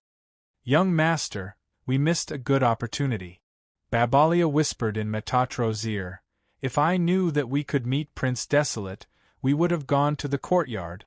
If we could have a good relationship with Prince Desolate, it would be no less beneficial for you than becoming a student of Prince Desolate. Although Prince Famine's identity is a bit taboo, he still has the right to inherit the empire." Babalia was really loyal. He focused on his master and did proper things. Madanzo couldn't help but blink. Was this the blessing of Count Decria, who had already died? This prince should still be in the courtyard. Yulia suddenly smiled and said, "If you go there now, you might be able to see him." Babalia shook his head. "Prince Famine doesn't like to be close to outsiders. It's already commendable that we can greet him this time. But if we use this chance to get close again, it won't be appropriate. After today's banquet, we should formally greet him." "Okay." Yulia shrugged and then said, "I also heard something just now. The main character of today's banquet, Her Royal Highness, seems to have disappeared. The servants in the manor are looking for her like crazy. No wonder Her Royal Highness hasn't appeared yet. I also feel a bit strange, but..." Babalia looked up and down at this female squeegee that he picked up from the fantasy circus in surprise and said in disbelief, "How can you encounter so many things when you go to the washroom? What do you do?" Yulia felt that she seemed to be a bit slender. She immediately laughed dryly and said, "Luck, luck." Suddenly, an exclamation sounded in the banquet hall. "He's here. He's here!" At this time, the crowd had already emptied out. At this moment, in the empty space of the crowd stood a confused noble young man. The noble young man's face was slightly pale, and he looked at his feet with trembling. There was a delicate dagger stuck in the ground under his feet. The dagger nailed a card to the ground. It's Clown. Strange thief, Clown. He's here. This is his mark. That damned thief, he has appeared again in the end. I thought that guy might have died after being quiet for a few years. I didn't expect," the nobles in the crowd discussed animatedly. They gritted their teeth and wished they could give birth to the strange thief, clown. They didn't know how many people this guy had offended in the past. The discussion gradually became chaotic, and the scene was a little out of control. At this moment, a handsome young man dressed as a knight suddenly shouted in a deep voice, "Quiet!" The voice alarmed everyone. Everyone looked over and saw a silver-haired man slowly walking out from behind the handsome royal knight. He came to the side of the frightened noble young man. The handsome knight picked up the dagger and the card on the ground and presented them to Prince Cicero. "Your Highness!" Their gazes fell on this world prince. After checking the two items, Prince Cicero slowly said, "Tonight, I will steal the most valuable treasure in the banquet. Are you ready? I'm coming." Sure enough, it's clown's tone. A middle-aged noble immediately said angrily, 3 years ago, the same notice, the same tone. This damned bastard stole my precious Billy darling." Prince Cicero glanced at him coldly. The agitated middle-aged noble shuddered and lowered his head, trembling. Prince Cicero raised the notice card in his hand and said calmly, "The handwriting on this is indeed similar. This dagger is also used by clown. However, whether it's the real clown or not, we don't know yet. Everyone, please check your belongings and see if you've missed anything." As he spoke, the prince immediately ordered the handsome young knight beside him to temporarily close the manor. He also asked him to call the purge knights who were patrolling outside for questioning. "Everyone, no matter if you are pure-blood nobles or bestowed nobles, stay where you are. This is the prince's order." The door of the banquet hall was already closed. The royal knights who were more powerful than the purge knights were now stationed in front of each door. The guests gathered in the center of the banquet hall and whispered about something. They were slightly uneasy. The main reason was that clown had never failed before. Countless nobles had fallen in his hands. He even broke into the royal palace and left calmly in the end. The psychological shadow that this thief had brought to the nobles of the Holy Land was too great. Even though he had disappeared for several years, when he reappeared, the nobles were once again reminded of the fear of being led astray and unable to do anything about it. "I'm starting to understand why you treat him as your idol," Yulia whispered into Cariana's ear. This scared the half-elf girl and she hurriedly said, "Quiet. If these nobles hear us, I'll be dead even if I have 10 lives. Since Prince Cicero is here, it's fine if that clown doesn't show up tonight." Barbaria snorted and said, "Once he shows up, he won't be able to escape." Yulia said calmly, "Didn't you say that this Mr. Strange Thief can enter and leave the royal palace as he pleases? It's not that I'm looking down on this manor, but it's not as important as the royal palace, right?" Barbaria was speechless. What will be the most precious treasure in tonight's banquet? Madanzo had already picked up his pipe. He felt that it was time for him, the detective, to appear. Could it be the princess? Yulia suddenly said, "Didn't the princess go missing before? This strange thief steals everything. Stealing a person isn't something new, right? Besides, in this banquet, who can compare to Her Highness, the princess, who is the main character of this banquet?" Hearing this, the admiration in Cariana's eyes couldn't be concealed. "He's so cool. At least, he hasn't succeeded yet." Captain J shook his head and said, "Strange Thief Clown has always followed the principle of notifying first and then attacking. He won't break this principle. Since the princess's disappearance happened before the notice, it means that the Strange Thief Clown hasn't succeeded yet. I heard that clown has never failed." Barbaria thought for a while and said, "Could it be that the princess has already received the information and is hiding in secret to break the legend of clown never failing? The royal family is so boring." Cariana rolled her eyes and looked at the crystal chandelier on the ceiling. "Huh? Is there something tied to it?" Everyone looked up. There seemed to be bundles of explosives tied to the crystal chandelier, and the fuses were already ignited. "Danger!" was all Babalia had time to shout. In an instant, a loud noise sounded, and a huge firework appeared in the banquet hall. Then, countless sounds of whoosh, whoosh, could be heard. A large number of fire arrows flew around the banquet hall before exploding one after another. They were actually gorgeous fireworks. The fireworks were brilliant, but the people were panicking and cursing. "Look!" In the air, a figure broke through the glass window above the banquet hall and jumped into the banquet hall. It was a slender guy wearing a black suit and a silver clown mask. He appeared. "Strange bandit, clown!" In the chaos, a group of royal knights rushed forward. The guy in the black suit chuckled and threw out dozens of balls the size of fingertips. The balls exploded, and the banquet hall was instantly shrouded in pungent smoke. When the smoke gradually subsided, the guy in the black suit was already in the corridor on the second floor of the banquet hall. At the same time, the guy in the black suit was holding a woman by the waist. "I'm taking the treasure." The guy in the black suit chuckled. He raised his hand, and the weapon in his hand shot out a grappling hook. He grabbed the glass frame of the broken skylight and then calmly went up. Seeing that the strange bandit was about to escape, Prince Cicero quickly pulled out the sword of the knight beside him and threw it out. The sharp longsword directly cut the rope of the grappling hook, and the strange bandit clown, who lost his balance in midair, was about to fall. But this Mr. Strange Bandit quickly adjusted his posture and landed safely. There was a large empty space in the banquet hall. The royal family had actually formed 2 circles inside and outside. "Put down the princess and surrender."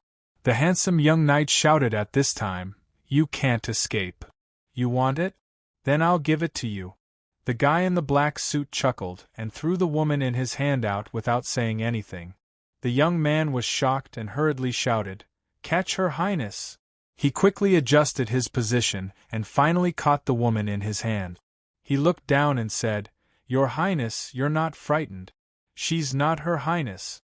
At the same time, the guy in the black suit had already pulled out a slender sword and broke through the royal knight's encirclement.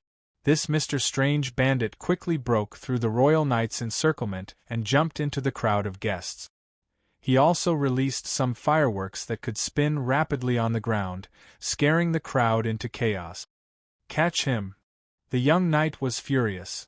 The banquet hall instantly became a chase ground between the royal knights and Mr. Strange Bandit. In the corridor upstairs of the banquet hall, the knights were chasing after him. However, Mr. Strange Bandit was too agile and it was difficult to catch him. At this time, a slightly short figure suddenly appeared in Mr. Strange Bandit's path. It was a silver-haired young man who was wearing a luxurious outfit and holding a sword. Mr. Strange Bandit, the clown, stopped. The silver-haired young man chuckled and said, "It seems that tonight's banquet has a good entertainment program. I'll also play." "Children shouldn't play with swords." Mr. Strange Bandit also chuckled and took the lead to attack with his sword. The 2 instantly trembled. Their swordsmanship was quite exquisite, and it was difficult to determine the winner in a short time. "That's His Highness, Baron." The nobles were shocked. His Highness has always been taught by the Holy Land's swordsmanship champion. "I didn't expect this, the clown, to be on par with His Highness in swordsmanship. The clown is a little lacking in strength.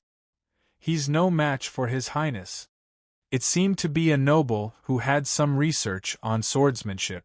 At this moment, something seemed to flash by, and the next moment, Prince Baroness' sword was directly knocked away by Mr. Strange Bandit's long sword.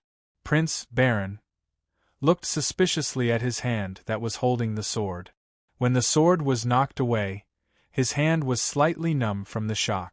Mr. Strange Bandit took the opportunity to break out of the window. The royal knights reacted and jumped out of the window to chase after him. A royal knight ran to Prince Baron in fear and trepidation. "Your Highness, are you hurt?" "I'm useless. I'm fine. You can go."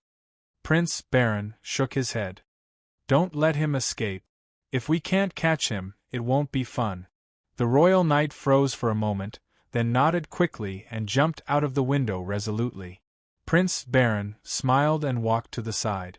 He picked up a poker card from the ground and casually looked at it in his hand. It was this poker card that suddenly shot out that first knocked away the sword in his hand, and then the sword was knocked away by Mr. Strange Bandit's sword. Upstairs, Prince Baron looked at the chaotic banquet below expressionlessly, and his eyes gradually became interested. Then, who could it be? I didn't hear that the clown has an accomplice. Chapter 2207. Most of the royal knights had already chased out of the banquet hall. At this time, the hall was already in a mess. The nobles were cursing. If it wasn't for the fact that this was the manor under the name of the princess and the royal knights were guarding it, the nobles would have made things difficult for them. Do you think Clown will be caught by the royal knights? Kaliana asked uneasily, breaking the silence of the small group.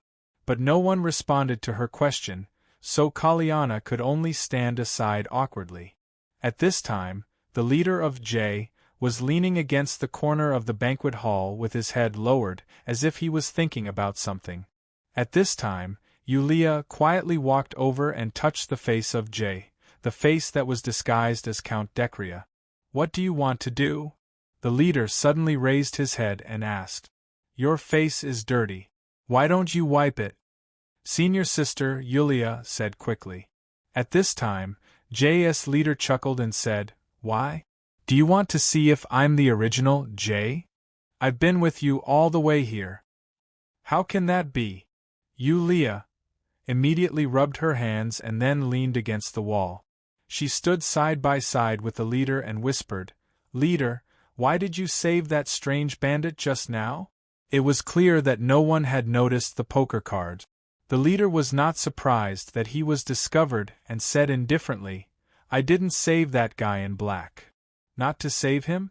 The senior frowned and asked in confusion, "Then why?" At this time, "Fire! Fire! Everyone, get out!"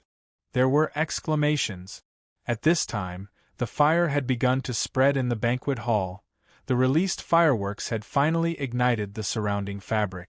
They couldn't stay in this place anymore. "Quick! Where is Clown?" "He climbed up the tower.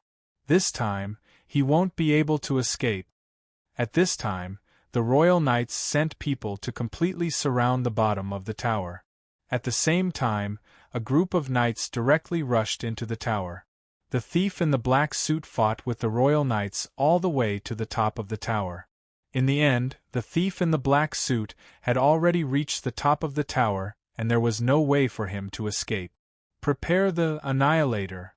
With a furious shout, the royal knights surrounding the tower raised their weapons, aimed, and waited for the order to shoot.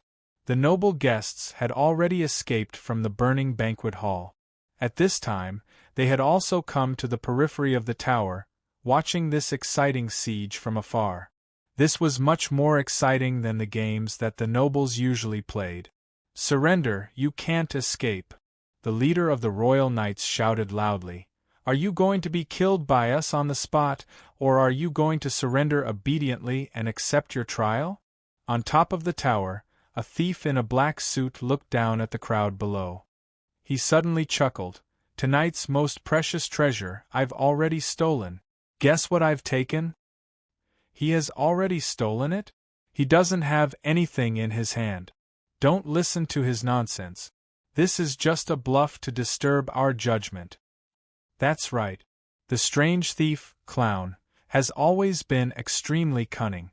Don't believe him. Knights, what are you waiting for? Hurry up and kill this damn guy. I order you as a pure-blood noble."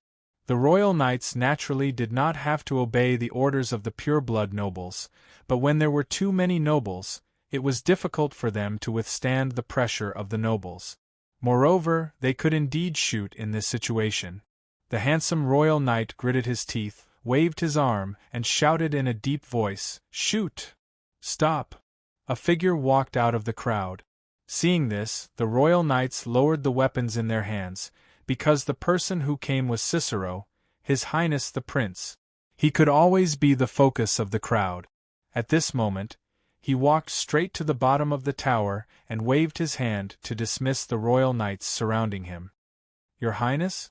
The handsome royal knight's face was filled with astonishment. Prince Cicero suddenly sighed and looked up at the figure on top of the tower. He said helplessly, "Have you had enough? That's enough. Do you still want to hold this banquet?" His voice was not loud, but it could be heard clearly. The surroundings were dead silent, but no one knew what His Highness the Prince was talking about. The thief in a black suit on the tower was motionless at this moment. At this moment, another voice sounded behind the thief in a black suit. It was the voice of Prince Desolate. "I still suggest you stop now. Otherwise, if you really make Uncle Cicero angry, it won't be easy to clean up the mess." Prince Desolate had a smile in his eyes. He looked at the thief in a black suit, who turned around and said with a chuckle, "Sister Huang?" The thief in a black suit was silent. After a moment of silence, he slowly spoke. His voice also changed. It was a female voice. "Uncle Cicero, I'm not surprised. When did you find out?" Hey. Prince Desolate said helplessly, "That sword was about to stab my heart. If it wasn't for my sword being hit by something and deflecting your attack, wouldn't I be holding a funeral right now? In the entire Holy Land, the number of people who want me to die can be counted with one hand. Am I right, Sister Huang?" The thief in a black suit chuckled and then retreated. She jumped back and directly jumped down from the tower. While everyone was exclaiming, the rapidly falling figure had already adjusted her posture in the air and finally landed steadily on the ground. At the same time, she took off the mask and hat on her face. Her bright golden hair scattered, and after the mask was taken off, a face that could captivate all living things was revealed in front of everyone's eyes. The woman was noble, mysterious, and cold. She had dark purple lip gloss on her mouth and revealed a faint smile. "Uncle Cicero, good evening." She looked at His Highness in the crowd and said with a smile. Prince Cicero shook his head with a helpless expression. "Your Highness! Is it really Her Highness the Empress? It's not a clown? What is going on? Could it be that clown is pretending to be Her Highness the Empress? Clown is best at disguising. Don't be fooled." Amidst the discussions, the woman slowly raised her arm. The back of her hand was exposed, and a golden emblem slowly emerged. Under the dazzling light, the discussions instantly stopped. Not only did the nobles fall silent, but they also knelt on the ground. This was the real royal emblem, which could make the pure-blooded nobles acknowledge and revere it. "This is just a show before the banquet starts," the woman said calmly. "I'm very happy tonight. Thank you for coming. Now, let the banquet officially begin. The banquet hall is too small. Let's celebrate here." As the woman finished speaking, a large amount of fireworks shot out from the surroundings of the manor, illuminating the night sky of the manor. At the same time, a large number of servants began to bring in all kinds of food and drinks. Soon, a large number of tables and stools were brought into the square under the tall tower. Musicians and dancers also entered the square. Everyone froze as if they had just woken up from a dream. "She's the Empress?" In the distance, senior sister, Yulia, looked at the Empress, who was surrounded by the young nobles, in surprise. She rubbed her eyes subconsciously and looked at Captain J, who was beside her. Wasn't this woman the woman in the oil painting in the study room of Count Decria's airship? Senior sister had always thought that the Empress of this banquet would be little fairy Littleya, but this Empress obviously wasn't. "That's right." Babalia nodded. "Commoner, feel honored. This is the first Empress, Her Highness Angelique. How lucky are you to be able to see her as a commoner and attend her birthday banquet?" Senior sister, Yulia, secretly glanced at Madanzo and saw Madanzo lightly shaking her head, indicating that she would watch from the side for now. However, Babalia anxiously came to Metatro's side and quickly said, "Young master, Her Highness has appeared. You should also take action." Otherwise, if the children of other noble families were to beat us to it, our efforts during this period of time would be in vain. No rush. Madanzo shook her head and even smiled. I'm more interested in that prince, of course, that Prince Huang as well. At this moment, Empress Angelique, who was surrounded by the crowd, suddenly shouted, "Where is Count Decria?" That pleasant voice penetrated through. The expressions of the small group of people changed slightly at this moment, and they subconsciously looked in the direction of the Empress. At this moment, the Empress was already walking over with the crowd. Babalia's forehead couldn't help but break out in a cold sweat. The one who was playing the role of his young master was that village-like circus leader. Around them, there were so many nobles and royal knights. At this moment, the Empress finally arrived in front of them. "Count Decria, long time no see." Babalia's throat gurgled. While he was nervous, he saw the leader of J calmly walk out and greet her with impeccable aristocratic etiquette. "Indeed, long time no see, Your Highness Angelique. Tonight is your birthday. I hope you're happy." The Empress stroked her hair, and her charming eyes were like silk. "I heard that you specially prepared a birthday present for me. It's something I like. Where is that present now? If Your Highness likes it, you can watch it now."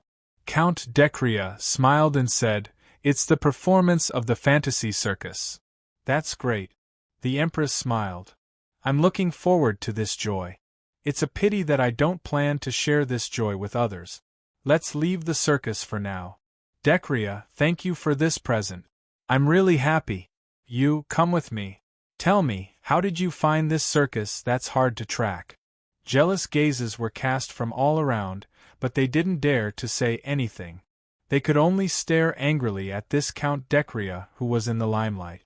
At this moment, under Babalia's horrified gaze, the leader of J calmly followed the Empress and left. Young master, I feel like we might be in big trouble," Babalia said with a trembling voice. "Then, let's prepare to run." Madanzo revealed a bright smile. "Maybe we can even get to the top of the wanted list and become a man with more than 1.5 billion gold. Daphne didn't seem to hear Madanzo's bold words and only looked worriedly in the direction where the leader disappeared. Beside her, Kaliana didn't know what to do, but she took advantage of the moment when no one was paying attention to her and quietly walked into the crowd. She quickly lifted her skirt and shoveled under a table that was covered with a tablecloth. Where's Ms. Yulia?" Daphne finally retracted her worried gaze, only to discover that the mysterious Miss Yulia had disappeared without a trace.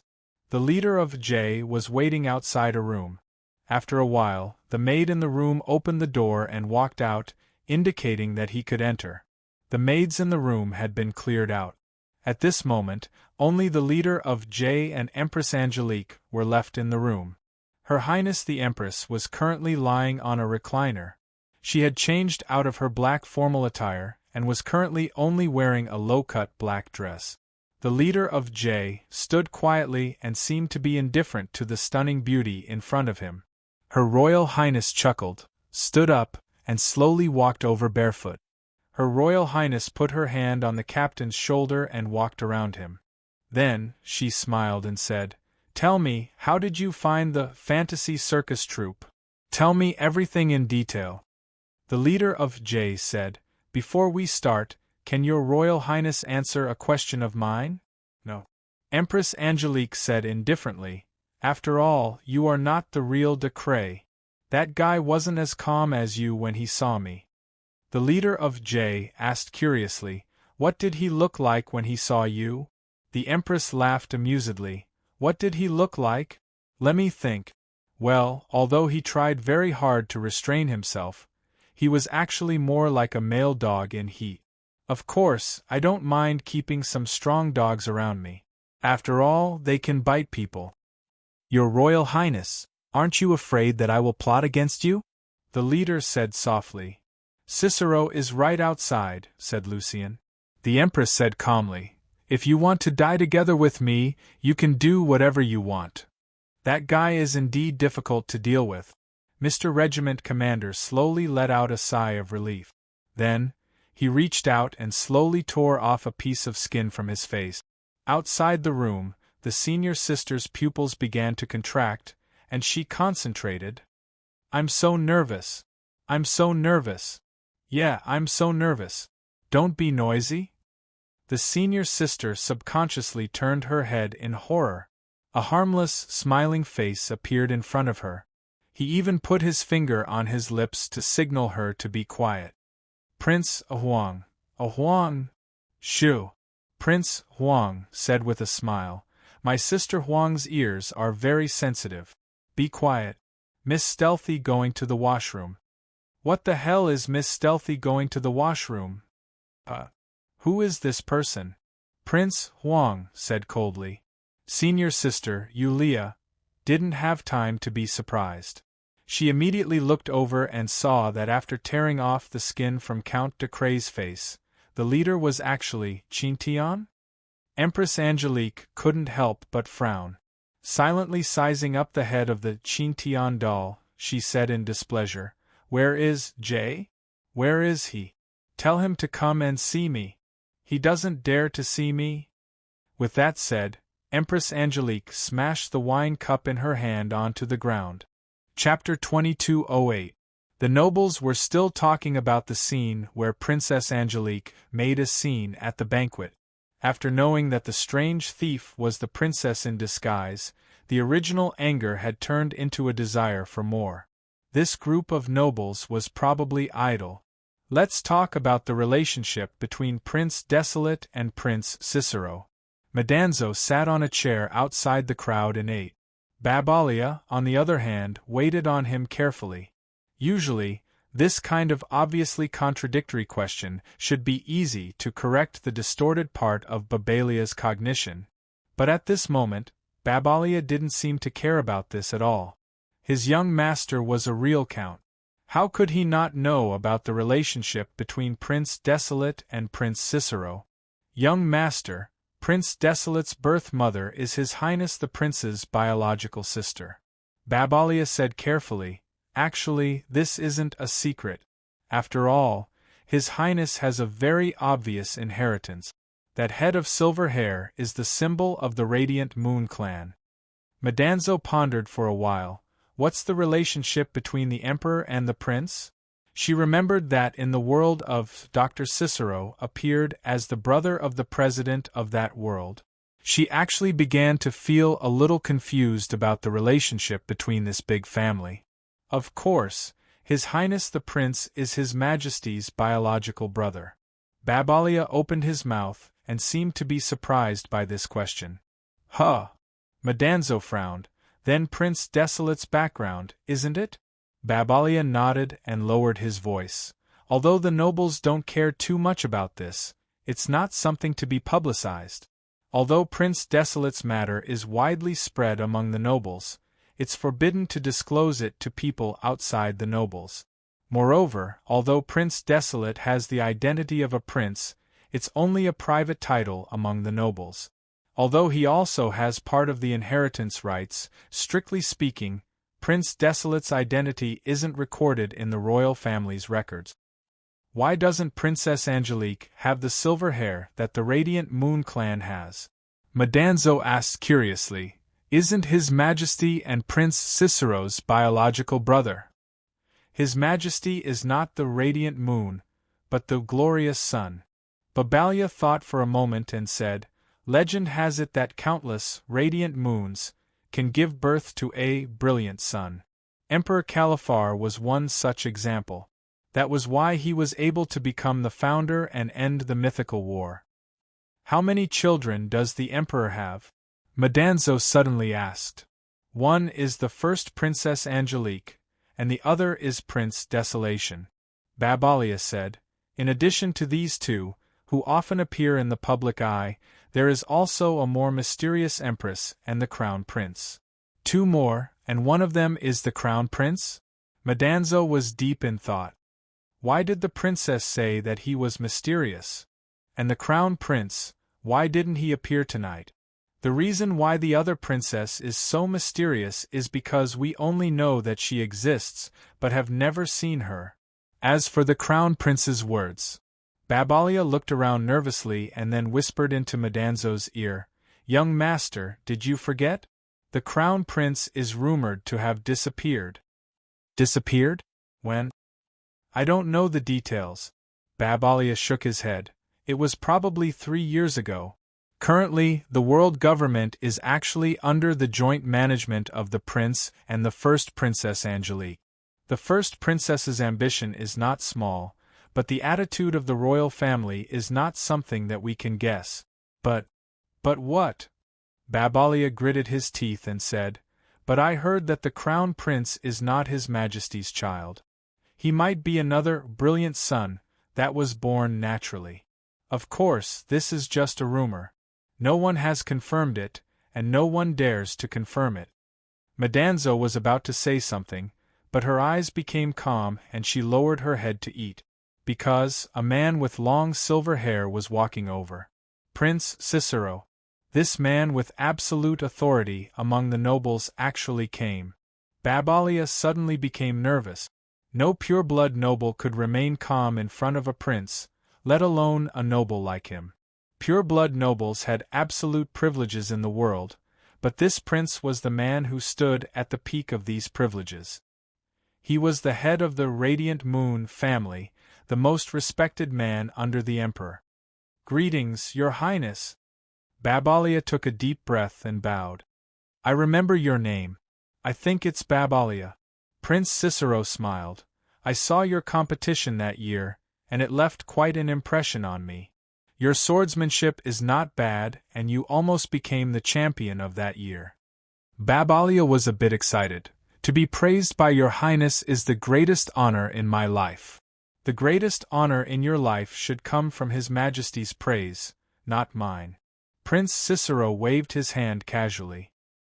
He glanced at the young boy who was eating at the table and asked indifferently, "Where's your master?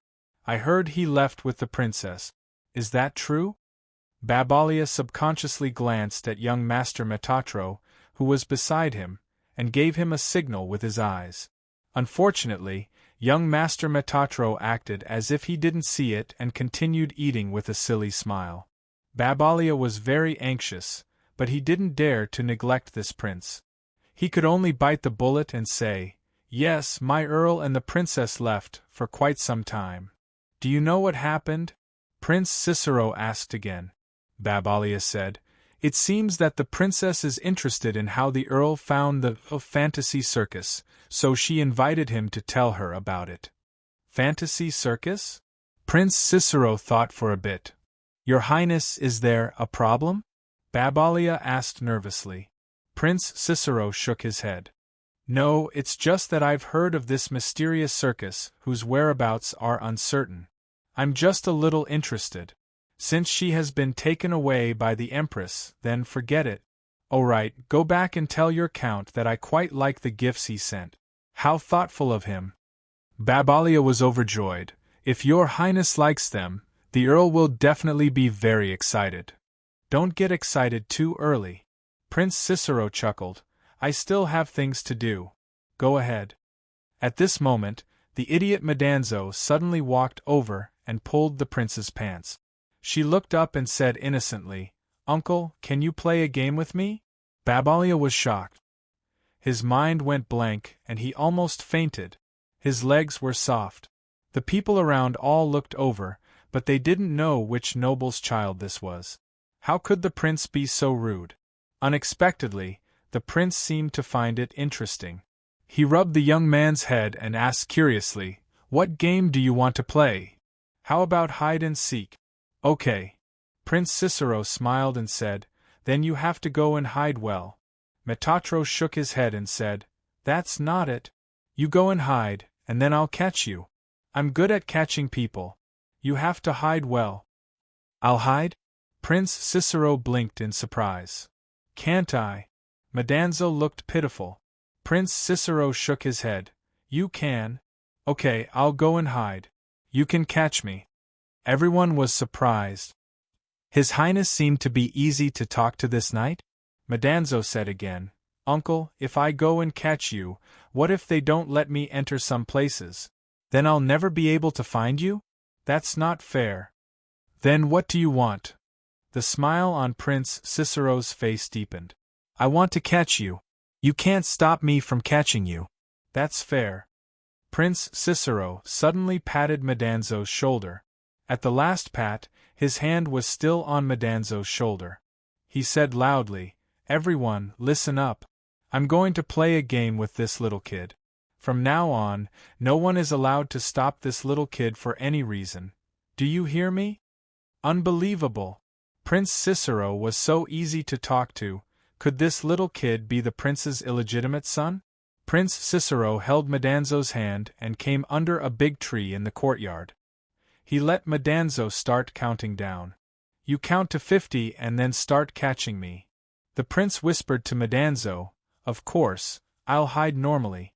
I've already agreed to your request. You have to use normal methods to catch me. Don't think about cheating. He patted Madanzo's shoulder and then slowly walked away. Under the big tree, Madanzo's expression was as if she had seen a ghost. Her power wasn't restricted when she came to the page world, but now it had completely disappeared. What, you still don't want to start counting? Prince Cicero's voice came from the crowd again. Madanzo's expression froze. She could only slowly turn around and cover her eyes. She braced herself and said, 1, 2, 3, in the room, bright red wine began to spread and flow from the broken glass. Princess Angelique slowly sighed. She looked at the Qingtian doll's head in front of her expressionlessly and said indifferently, Forget what you just saw. The Qingtian doll's head nodded. Your Highness, don't worry. Leader told me to forget everything after tonight. Princess Angelique frowned. She quickly walked back to the recliner and sat down. She crossed her legs and put her hands down naturally. She said coldly, Leader? Your leader, what else did he say?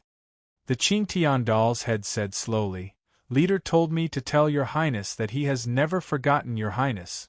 He also hopes that one day, he can meet you again, just like before. Just like before. Princess Angelique was absent-minded for a moment. She lowered her head. She quickly raised her head. Her eyes were sharp. She sneered and said, This guy, isn't he too arrogant? Why does he think that I will do as he wishes? Your Highness, I just told you the message. I don't know anything else. I will forget it soon. The Qingtian doll's head shook slightly. Where is he now? Princess Angelique said again in a deep voice. He must be in the Holy Land. If he doesn't come out, I will find him even if I have to turn the entire Holy Land upside down. Leader didn't tell me where he is and what he wants to do. The Qingtian doll's head shook again and said, Your Highness, of course, you can use any method to find him. Useless thing. Princess Angelique's eyes narrowed, but she suddenly chuckled. Say, if I catch everyone in the circus and execute them publicly, will that guy show up? The Qingtian doll's head said calmly, I don't know if Leader will show up or not. But I think, if that's the case, Leader probably won't see your Highness again, right? Would I care? Princess Angelique said expressionlessly. The Qingtian doll's head didn't say anything at this time. They just looked at each other in silence. After a long time, Princess Angelique sighed again and said, Get lost. Take de Craye's face and disappear from my sight. Go back and tell that guy, since it's mine, no one can take it away. I'm not always so easy to talk to. Then goodbye. The Qingtian doll's head nodded and turned to leave. Wait. Princess Angelique suddenly shouted. She bit her lips and asked in a low voice, You really aren't him? Maybe there's another face under this mask. The Qingtian doll's head didn't look back and didn't stop. Your Highness, if you want to personally prove it, take it off. Until the Qingtian doll's head pushed open the door and walked out of the room, Princess Angelique didn't say anything. She just looked at the back of the figure until it disappeared. Suddenly, Princess Angelique opened the blanket on the chair and hid a unique pistol type, Annihilator. Under it, Princess Angelique picked up the weapon without saying anything and directly shot at the window. The window and the wall were instantly annihilated. Princess Angelique frowned and looked at the empty room after the destruction. Oomph. Princess Angelique snorted and muttered, "Nothing good." In the distance, senior sister, Yulia, looked at the annihilated wall with lingering fear. Just now, she was listening to the conversation from the corner of the wall. Even though he didn't hear anything like Gigi or Gigi rocking sounds, he seemed to have heard some incredible conversation. It was so dangerous. At this moment, Prince, desolate, was looking at the slightly pale senior sister, Yulia, with a smile. "I didn't scare you, right?" Senior sister, Yulia, said with a gulp. "Do you think that Princess Angelique knew that the person outside the room was you? If it was Sister Huang, Angelique, she probably knew." Prince Huang said with a relaxed expression, "It's easy to guess." "Then why did she?" Senior sister, Yulia, said in disbelief. "Does she have to kill you?" "Of course not." Prince Huang smiled and said, "It's just a fight between siblings." "Fight? Don't you think so, Sister Huang Angelique?"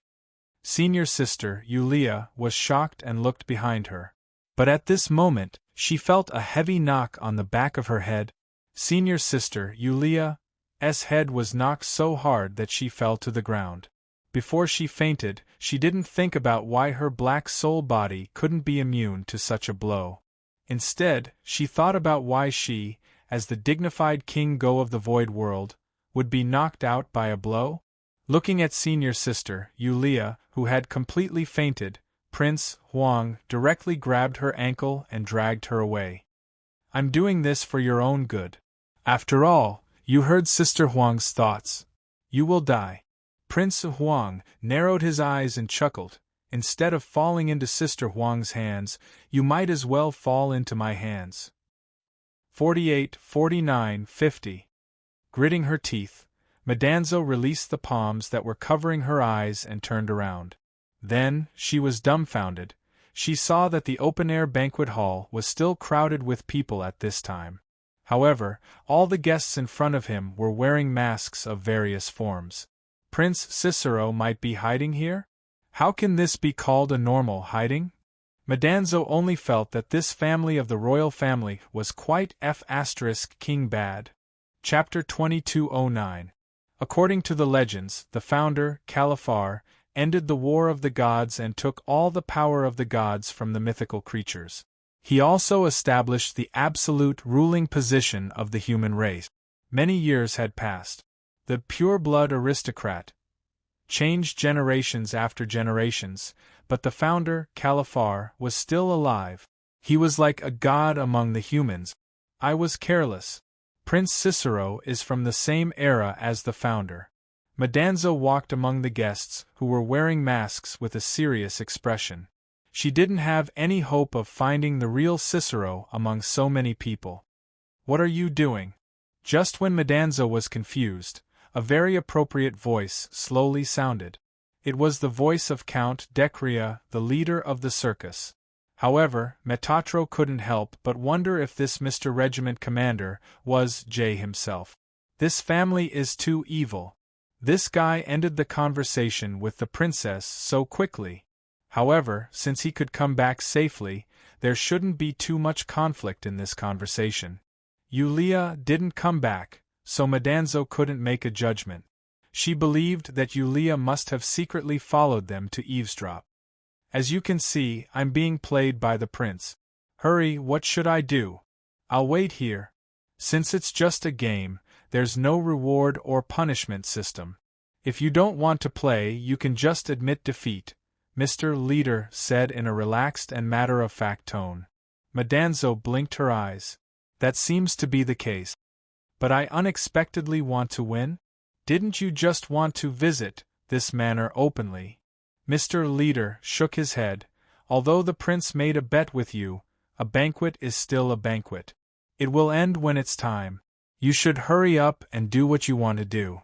This manor is quite big." "You're right. Thank you for reminding me." Madanzo nodded with a smile. Mr. Regiment Commander greeted them and walked into the crowd casually. He put on another mask, just like the other guests. "I really can't see through him, Madanzo couldn't help but mutter. Then, she ran out of the venue. Yulia quickly woke up. When she woke up, her head still hurt a little. The person who attacked her in front of her was definitely someone who didn't know how to be gentle with her. If I really use my full strength, you may be buried in the back garden of Sister Huang's manor. Prince Desolate's smiling face suddenly appeared in front of Senior Sister Yulia. Senior Sister subconsciously gulped, and she said embarrassedly, "Your Highness, what are you doing?" She was tied up. They were tied up in a clean room. It wasn't too luxurious, but it wasn't ordinary either. It looked like a guest room. She could still vaguely hear the musicians playing in the banquet outside. Obviously, she was still in Princess Angelique's manor at this time and hadn't been transferred away. The key was that she was tied up, and her atomization ability didn't work. She didn't feel safe at all. Prince Desolate said with a smile at this time, "Guess what I'm going to do?" Senior Sister said with a dry smile, "Your Highness must have something to ask me, right?" Prince Desolate nodded and immediately said, "I also guessed that you wouldn't tell the truth, right?"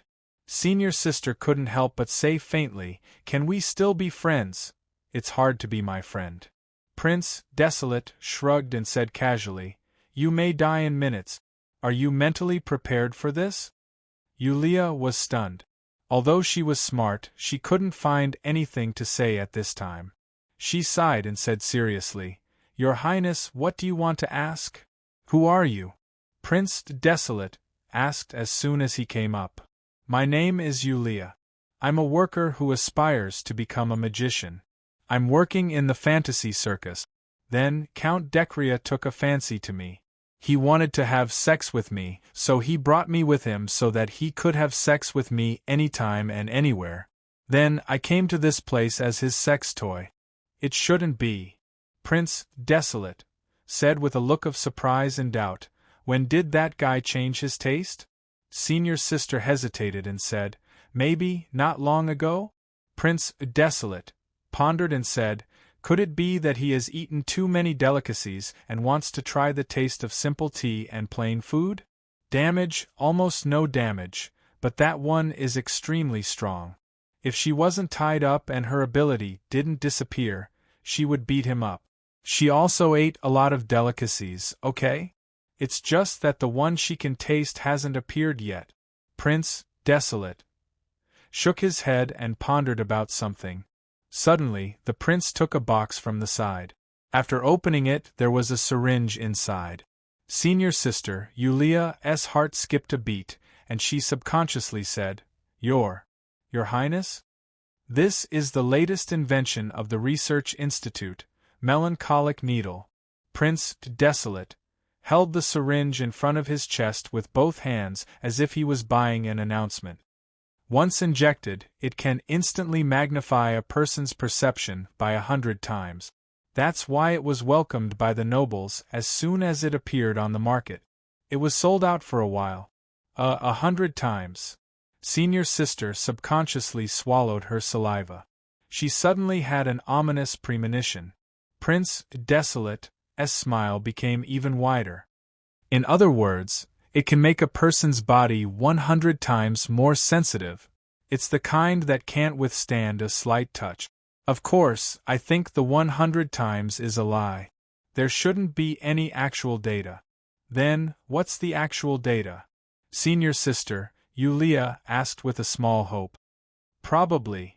Prince Desolate thought about it seriously and said, 98 times. Senior Sister could only give him a look of disbelief. However, Prince Desolate seemed to be a man of action. At this time, he directly pierced the syringe into Senior Sister Yulia's arm and slowly injected it. She widened her eyes, and her face was full of panic. She wanted to struggle, and then she felt it very quickly. I'm going to hit someone. I'm going to hit someone. I'm really going to hit someone. Shock, anger, pain, and unbearable groans were accompanied by the sound of clatter, clatter, clatter, clatter. In the room, Prince Desolate was sitting at the table at this time. He held his chin with both hands and said with a smile, "How is it? This is my latest invention. Does it feel good?" At this time, the senior sister was sweating profusely. She resisted the terrible stimulation coming from her body. She almost bit her lips, but the itchy feeling was getting stronger and stronger. There was a machine under her feet. Strictly speaking, it was a wooden mechanism. Judging from its rough appearance, it might have been put together temporarily. A few feathers were inserted into the wooden mechanism. Then, under the effect of the wooden mechanism, the feathers were slowly turning, gently scratching the soles of her feet. She was definitely not a person who liked to tickle. She was a person whose fear of tickles was magnified by 100 times. "I'm telling the truth," senior sister shouted with a hoarse voice. It sounded like she was crying and laughing at the same time. It seems that the effect of the 100-fold needle isn't satisfactory. I'm too kind." Prince, desolate, couldn't help but sigh. There's no other way. Fortunately, I also took a few 1,000-fold needles from the Research Institute. Where did I put them? Senior sister Yulia's face instantly distorted. This time, she seemed to be really afraid of something. The sound of knocking on the door suddenly sounded. "Your Highness, Her Highness the Empress asked you to go over." Prince, desolate, blinked at this time as if he was a little surprised. Senior sister Yulia was relieved at this time, but her uncomfortable expression changed slightly. "Okay, I'll go now." Prince, desolate, helplessly put down the 1,000-fold needles in his hand. Then, he ran out of the room and reached out to push the door. "I forgot." Prince, desolate, quickly closed the door and then ran back with small step. He picked up the 1,000-fold needles and walked in front of senior sister Yulia. Senior sister Yulia looked at him in disbelief and disbelief. "You're not a human, you're a demon." Prince, desolate, who quickly finished the injection, ran out again in small step. When he closed the door, he didn't hurry to turn around and say, "Bye-bye." Senior sister Yulia was absent-minded for a while before she reacted. She was so angry that her whole body trembled, but the feeling of being 10 times more turbulent surged again like a tide. She almost lost her mind and said with a hoarse voice, "Damn you! You gave me this injection just to tickle me? If you have the ability, come back." It was still Princess Angelique's room, but the hole in the wall of the room had disappeared. Everything was intact. Princess Angelique had already changed into a dignified dress, sitting upright with a luxurious face. Seeing Prince, desolate, come in, she didn't have any expression. "It's already so late. You're not having fun with the guests outside, nor are you doing anything shameful in your room. Instead, you want to see me, your good-for-nothing brother. What's the reason?" "I don't know how to perform magic."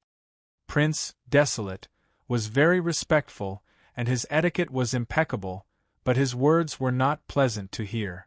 However, Princess Angelique didn't seem to hear it and said indifferently, "I heard that you brought a woman into the room, right?" "Yes, the one who was eavesdropping outside with me just now." Prince, desolate, nodded. "Sister Huang, if you like it, I'll ask someone to send it to you later." "No need." Princess Angelique said expressionlessly, "I'm not interested in the things you used." "Eavesdropping? Did you hear anything interesting?" "I didn't hear it." Prince, desolate, said with a disappointed look, "You guys are too good at playing. I don't understand. I'm just a child." Her Royal Highness flicked her sleeves at this time and said indifferently, "It's late. If there's nothing else, I'll ask someone to send you back to the palace. The time for you to come out today is coming soon." Prince Huang sighed and said pitifully, "Royal sister, how can you be so cruel? If I want to see you, I will have to wait until the next birthday party you hold. Then I will have a chance to see you. If you want to see me, ask someone to inform me, and I will naturally go to see you." Princess Angelique said casually, "But you can't leave your residence at will. This is the order from His Majesty." Don't forget it. Prince, desolate, sighed again and said helplessly, It seems that father still favors me more and always wants to keep me by his side. There's no other way. I'll go by myself. I don't need to bother Sister Huang to send me off. Princess Angelique suddenly said loudly, Guards, escort Prince Desolate back to the palace. Okay. Prince Desolate shrugged and said with a smile, Sure enough, in Sister Huang's heart, you only like one person. When you see me, your clothes are so tight. Do I need to like you? Princess Angelique said indifferently, You unkillable monster. Prince Desolate bowed respectfully, then patted his heart, and then spread his hands. Just like this, he walked backward until he reached the door. Then he left. After the prince left, two figures in black suddenly flashed in the room. They knelt in front of the princess and said in unison, Your Highness, what are your orders? Princess Angelique said indifferently, When you go back, kill this guy once. The two figures in black looked at each other subconsciously, and they both understood the meaning in each other's eyes. Kill again? How many times have we killed him? Are these two done yet? Yes, Your Highness. Your Highness, this is not the way back. I still have to bring something back. Just wait for a while. Prince Desolate said casually, By the way, with the relationship between me and my sister Huang, if I bury you here, she won't blame me, right? The attendants looked at each other in fear and said with a trembling voice, We will wait outside the door. So obedient. Prince Desolate pushed the door open and entered the guest room. At this time, in the guest room, senior sister Yulia, who was tied up, was almost drenched. The bright and clean floor was even soaked with water. It was unknown whether it was sweat or other water, or both. She had lowered her head, and her body was twitching from time to time. Prince Desolate approached in amazement and finally squatted down, looking up at senior sister Yulia's face. What a strong willpower. It seems that the 1,000 times needle underestimated you. If I had known, I would have greeted you with the 10,000 times needle. Senior sister Yulia's eyes were absent-minded, as if she couldn't hear anything. Prince Desolate smiled at this time and said, Don't worry, the 10,000 times needle hasn't been developed yet. Senior sister Yulia's fingers twitched slightly, and her eyelids twitched. But there is still the 5,000 times needle. Damn it, my mother is dead. Prince Desolate suddenly said. Senior sister Yulia only felt that her whole body, her whole soul suddenly shivered, and her absent-minded eyes couldn't pretend anymore. She instantly became clear. Prince Desolate suddenly chuckled, and he reached out to untie the rope on senior sister's body. At the same time, he gave her another injection, saying that the 1,000 times dull needle could offset the previous 1,000 times ecstasy needle, and so on. The senior sister collapsed on the ground, feeling as if her body had been played with until it was broken. Come, bring this young lady. Prince Desolate ordered the attendant outside at this time. Be careful, this is my most important guest, this year. Yes, at this time, a flame lit up the sky, and the entire manor was illuminated with a fiery red color. The manor was instantly engulfed in a sea of fire. Look, what is that? Isn't that how? Above the sea of fire, a huge balloon was rising into the air. Under the balloon, a man wearing a black suit and a silver mask was hanging. At this time, the man was even holding a man with long silver hair in his hand. Cicero. His Highness the Prince. On the ground, Princess Angelique rushed out of the fire under the protection of many servants. Looking at the balloon that had already flown high, she was absent-minded for a moment, and then frowned. At this time, a flying paper slowly floated down. A hand caught the flying paper. It was Prince Desolate. The prince lowered his head and looked at the content of the paper in his hand, then looked at Princess Angelique in front of him, and said with a smile, It seems that the most precious treasure tonight isn't you, Sister Huang. However, He really did make a move. Humph. Princess Angelique snorted softly, then waved her hand and said in a deep voice, "Put out the fire." Chapter 22:10. The fire in the manor was quickly put out, but the king of the world was kidnapped. This was the worst kind of provocation to the world government. Outside the manor, a large group of purge knights had arrived. Every guest, including their attendants, was being interrogated by the purge knight. Even the coachmen waiting outside were being interrogated. Even though the pure-blooded nobles had absolute privileges, they were still inferior to the power of the royal family. Even if they were in conflict, they could only cooperate obediently. "I really don't know. I really don't know anything, sir. Stop beating them." Screams of pain could be heard everywhere. Even though it was an interrogation, the treatment of the nobles and the servants of the nobles were completely different. In the temporary tents set up outside the manor, the knights captured 10 attendants at once and interrogated them with tortures. The newly promoted purge knight commander, Balaam, heaved a sigh of relief. He wiped the sweat from his forehead and tossed the leather whip away. He was probably tired from the beating. He sat down and took a big gulp of water before he said to Knight Bismay, "I don't think we can get anything out of this batch. Let's change to the next batch."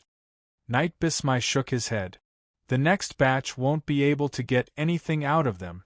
If the clown is the one who did it, we can interrogate everyone in the manor and still get nothing out of them."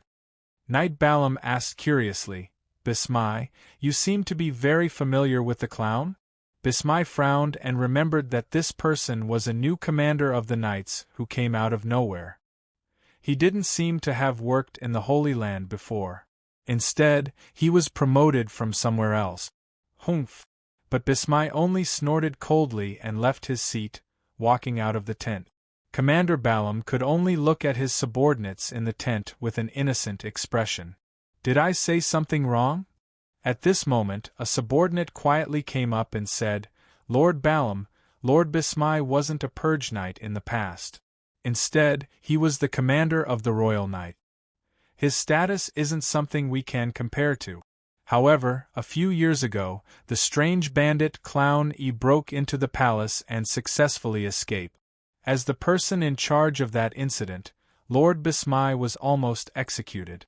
Later on, I heard that it was the prince who stopped him, so he was assigned to the purge knights as a punishment." "I see." Commander Balaam nodded thoughtfully. "Oh, let's switch to the next batch. I don't feel tired anymore." "Oh, okay. This Lord Balaam is truly vicious and merciless," the subordinate thought to himself. "All of you walk faster." That night was supposed to be Princess Angelique's banquet. Most of the nobles in the Holy Land were present, so naturally, there were more attendants. After all, the nobles, especially the pure-blooded nobles, were always extravagant when they went out. However, it also increased the difficulty of the purge knight's interrogation. The nobles' followers that were under control were now being escorted away in batches. Daphne was one of the escorts. When the manor caught on fire, the situation was chaotic.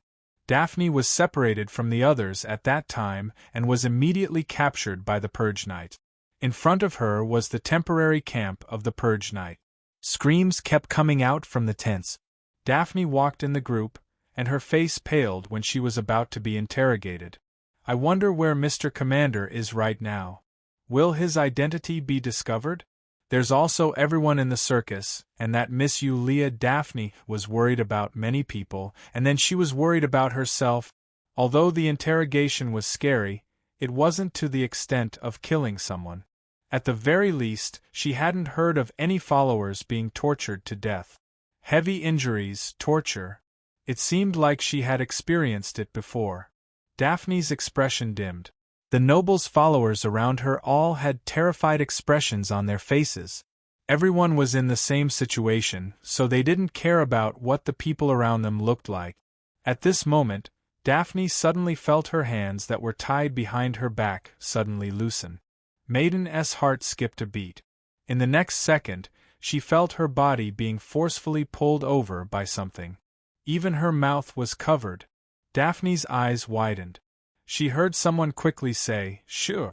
Don't shout, it's me." Daphne was pulled into a thicket of flowers by the roadside.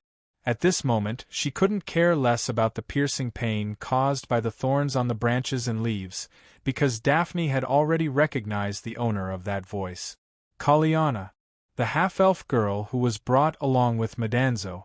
What was even more unbelievable was that Kaliana was wearing the maid uniform of the Princess Manor. When was she? "Come with me first."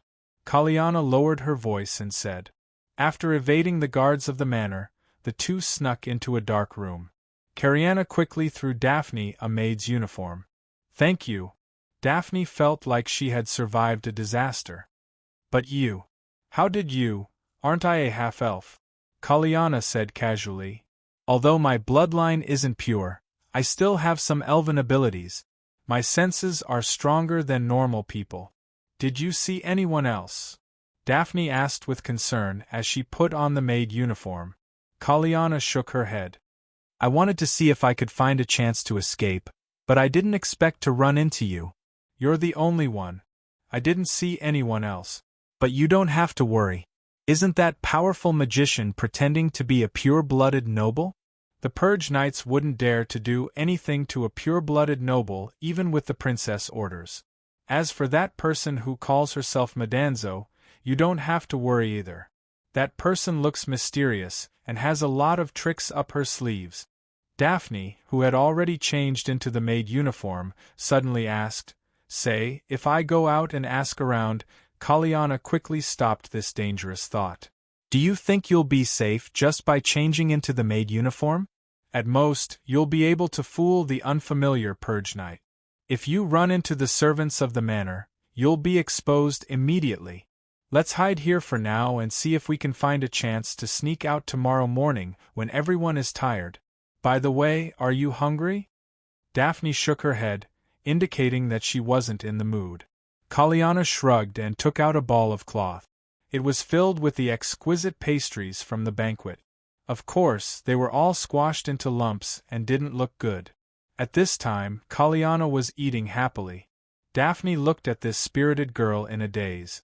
She felt that Kaliana was the type who could survive no matter where she was. Optimist? "By the way, when I was hiding, I heard something." The girl's lips were covered with pastry powder as she said mysteriously, "I heard that the princess is going to execute all the guests and attendants tonight except for the pure-blooded nobles." "Those bestowed nobles as well? Didn't I say that it's everything except for pure blood? Of course, it includes bestowed nobles." Kaliana shrugged. "Haven't you heard of this queen's nickname?" Daphne shook her head. Kaliana swallowed the food in her mouth and said seriously, "Scarlet Killer Mistress." The fire in the manor burned many places in the manor into a grayish-black color. However, it didn't burn down the buildings here. In a relatively clean tower, Princess Angelique was looking down. The expressionless princess made the stewards, the commander of the royal knights, and the commander of the Purge Knights behind her tense up. Probably only Prince Desolate was relaxed. The prince hadn't left yet. Since the world prince had been kidnapped and such a big thing had happened, the prince immediately had a good reason to stay. So, he happily stayed and didn't leave. Regarding this, even Her Royal Highness didn't seem to have a good solution. She could only act as if what she didn't see couldn't hurt her. "Your Highness, are we really going to execute these people?" The commander of the Royal Knights had to brace himself and ask. It was acceptable to execute the attendants, and those nobles wouldn't care about the lives of the attendants. However, the identity of the bestowed nobles was different after all. Her Royal Highness said indifferently, "Someone has to pay the price for doing something wrong. The greater the price, the more people will understand how many innocent people will be implicated the next time they do something similar. Being willful also needs to stop." While saying this, Her Royal Highness glanced at Prince Desolate. Not far away, seemingly intentionally or unintentionally. Prince Desolate blinked his eyes and mouthed, "Hi." The commander of the Royal Knights felt that the meaning of these words was a little unclear. He didn't understand why Her Royal Highness didn't immediately organize people to capture the world prince. Instead, she wanted to execute so many people. However, Her Royal Highness had always been a bloodthirsty person. If she just wanted to vent her anger, Her Royal Highness would even kill the pureblood nobles.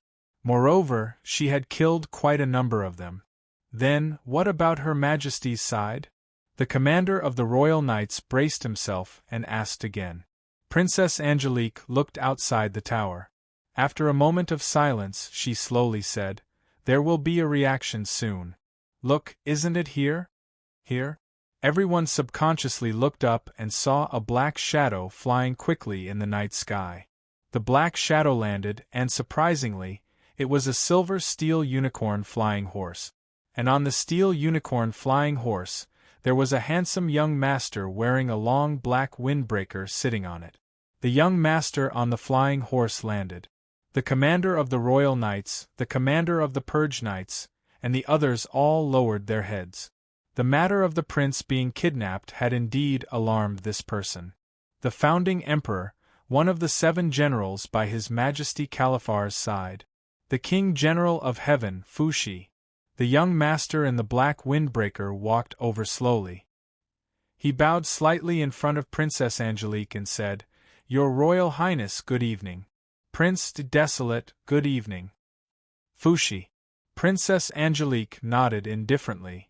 "Since Her Majesty asked you to come, it means that Her Majesty is not in a good mood." The King General of Heaven smiled slightly and took out a small brocade box. "Your Royal Highness, this is the birthday gift Her Majesty asked me to give you." Princess Angelique frowned, but reached out to take it. She muttered, What else did he say?" Heaven King Fushi revealed a warm smile and said, "I will be in charge of the search for the strange bandits from now on.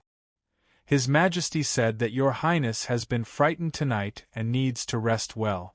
Don't worry about anything else." "What if I insist on interfering?" Her Highness asked abruptly. "Her Majesty said that your Royal Highness will have a good rest," the King General of Heaven said calmly. Princess Angelique's eyes narrowed slightly. She looked at Fushi for a moment, then ordered expressionlessly, "Men, prepare a room. I want to rest." After saying that, Her Royal Highness flung her sleeves and left. The knights did not dare to move at this time, let alone look up. They even tried to breathe as lightly as possible. But at this moment, a terrified scream came from below the manor. The King General of Heaven frowned slightly and looked down casually. What happened? Outside, a knight walked in with his scalp tingling. He trembled and said, "Her Royal Highness Angelique just gave the order. Kill, immediately." King General of Heaven shook his head slightly at this time. She really means what she says. Or is she dissatisfied? No one dared to respond to this question. Forget it. Let's just kill them. Anyway, this year's quota of nobles is not enough. King General of Heaven said rather casually, "It's better than Her Royal Highness throwing a tantrum. Don't you think so, Prince Desolate?" You called me?" Prince Desolate was at the exit at this time, and he was about to leave. "Prince Desolate, it's past midnight." King General of Heaven smiled and said, "Your application to leave the palace has exceeded the time limit. You have to go back. Her Majesty misses you very much." "I'm going back now?" "Men, escort Prince Desolate back to the palace."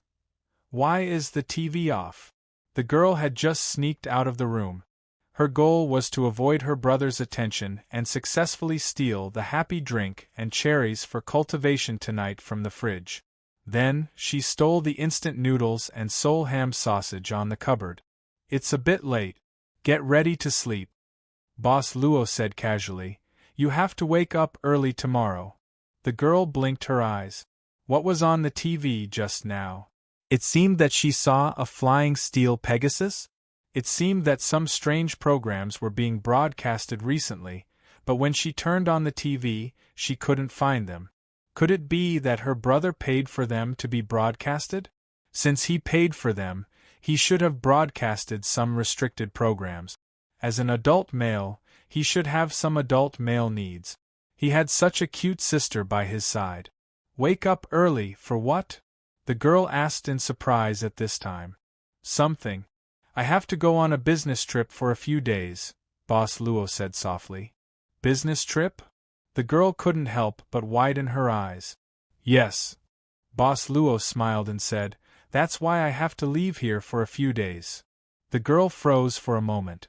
Then, her pitiful tears almost flowed out of her eyes. She shouted in her heart, hooray! Hooray! Hooray for a business trip! Brother, you have to come back soon. I see. Boss Luo thought for a while and said, then I'll reject the business trip. The girl was petrified. Boss Luo smiled and walked to the girl's side. He patted her head and said, rest early? Freedom City. Is there anything wrong with your channel? I can't see anything. What about Daphne? Who cares about Daphne? I want to see Yulia. My Yulia can't see either. At this time, they suddenly realized that they couldn't see anything from several angles. Chapter 22:11. The door of the room was opened slightly. She first observed the environment of the living room. After making sure it was safe, she yawned and walked out. It was about 7 or 8 in the morning. Some breakfast was covered with a lid on the table, and there was a note beside it. The girl picked up the note and glanced at it. She seemed to be absent-minded. After a while, she murmured, he really went on a business trip. The girl sat down and lowered her head. There was no one else on the table except her, and the food was getting cold. She clenched the note in her hand, and her shoulders trembled slightly. In this empty house, I wake up early in the morning and open the door. I'm in a good mood. My brother went on a business trip early in the morning. I'm in a good mood. I opened my piggy bank. I'm in a good mood. Suddenly, the girl jumped on the chair and laughed with her arms akimbo. Lights and shadows were floating. In the airspace of the Holy Land where the airships were parked, lights and shadows were floating on the deck of the royal airship Lesia.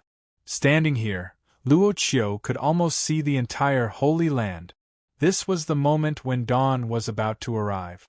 It was supposed to be dark, but the Holy Land was brightly lit. He didn't intend to enter other pages, but the content recorded in this page world seemed to be a bit excessive.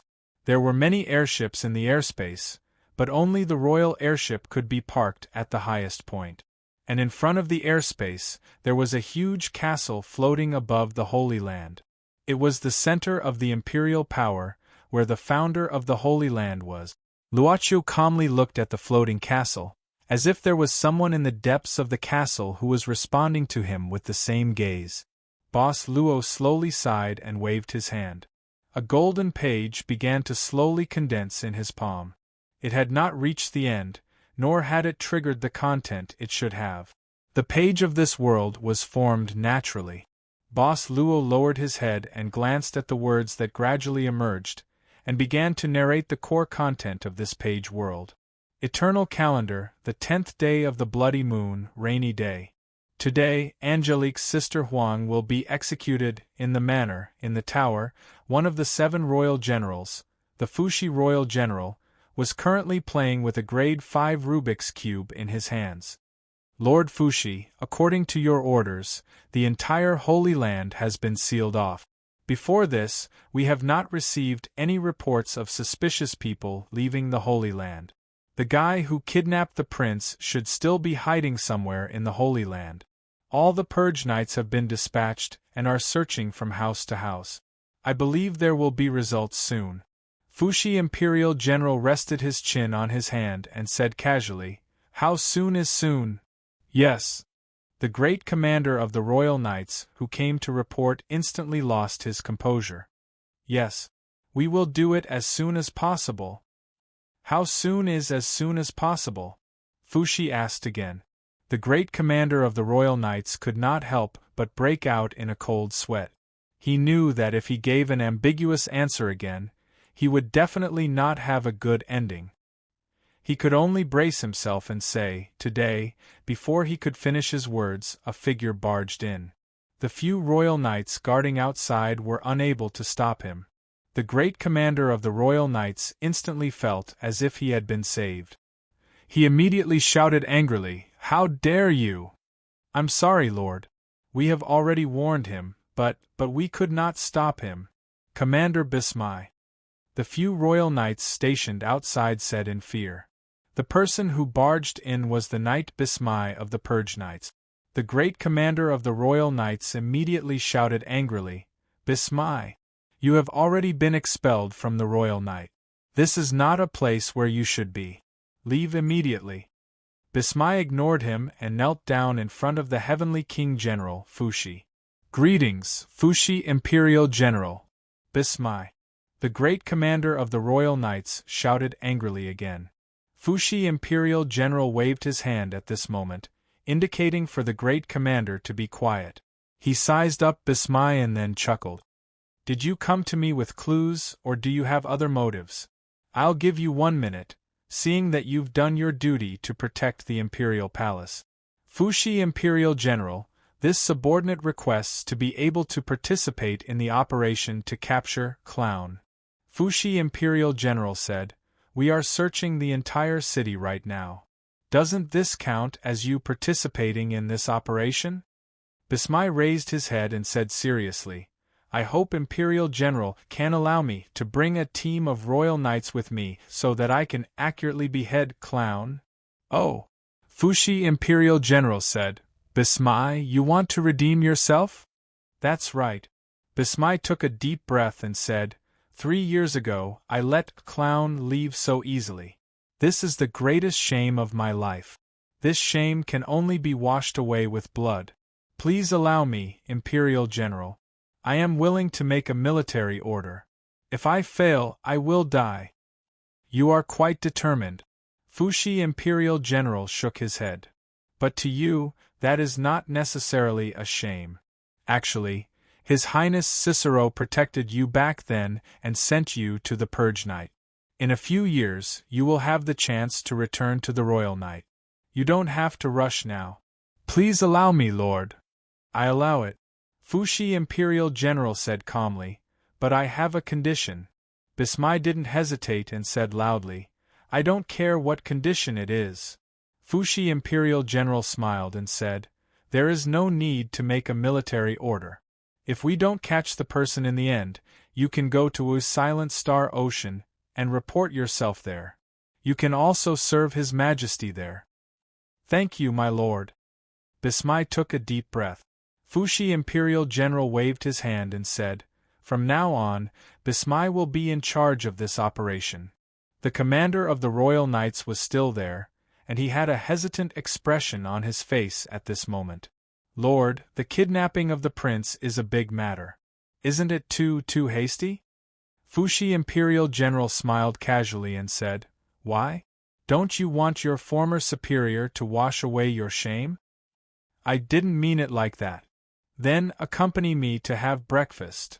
Fushi Imperial General smiled and said, "The breakfast shop at West God Street should be opening soon." "But what about the prince?" The Fushi Royal General waved his hand and said, don't worry. Who is His Highness Cicero? If he doesn't want to be taken away, even the 7 royal generals wouldn't be able to move him." "Then, could it be?" The Royal Knight Commander's expression changed slightly. However, a Rubik's Cube suddenly flew over and he subconsciously caught it.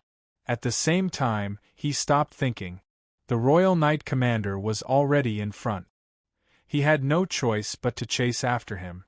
The sky is about to brighten. In a room in the manor, Daphne carefully closed the window that was slightly ajar and looked back at Karina.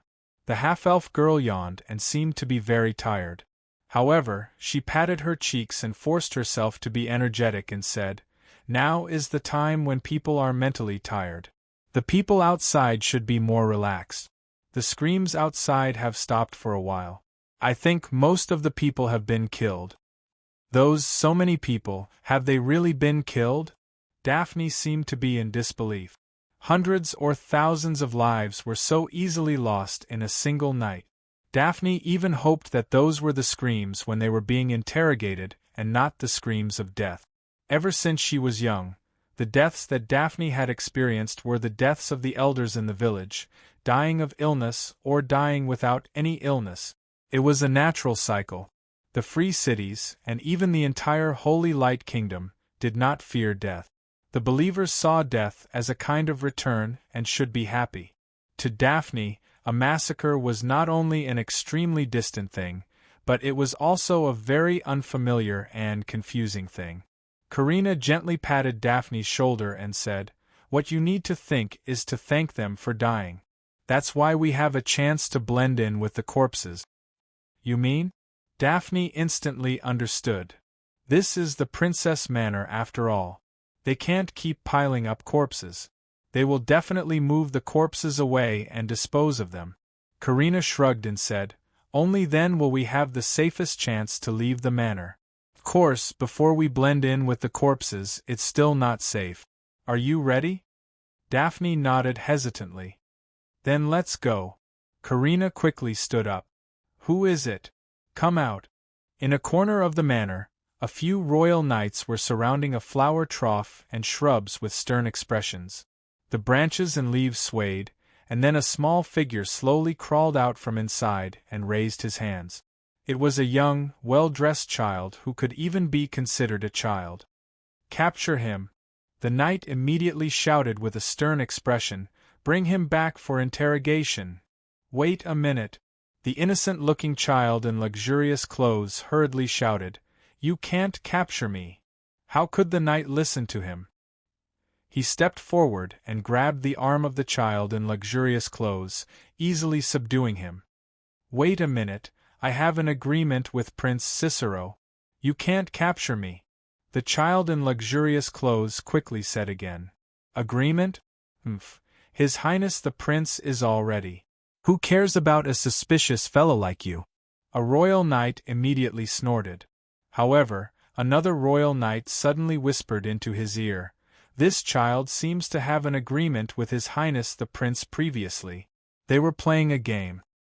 So what?" The child in luxurious clothes. Madanzo quickly said, "I can walk freely in the manor, and no one can stop me. This is an order personally given by His Highness the Prince. If his orders can't be carried out because His Highness the Prince is no longer around, does it mean that someone dares to disobey His Highness the Prince's orders?" The royal knight's expressions changed slightly. Madanzo said indifferently, "His Highness the Prince is busy, so he might soon forget this agreement. But no one knows when he will suddenly remember it and ask about it. When he asks, he will find out that you have captured me." The royal knights frowned.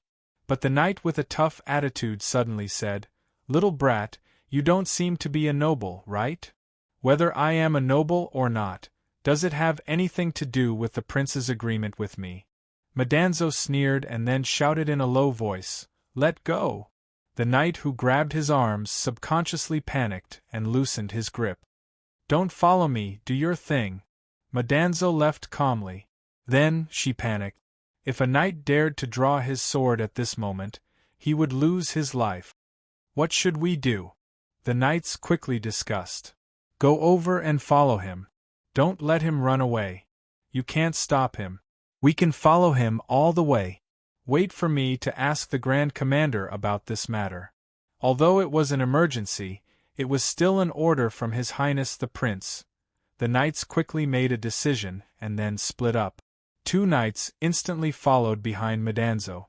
They didn't say anything and just followed silently. Madanzo cursed her bad luck.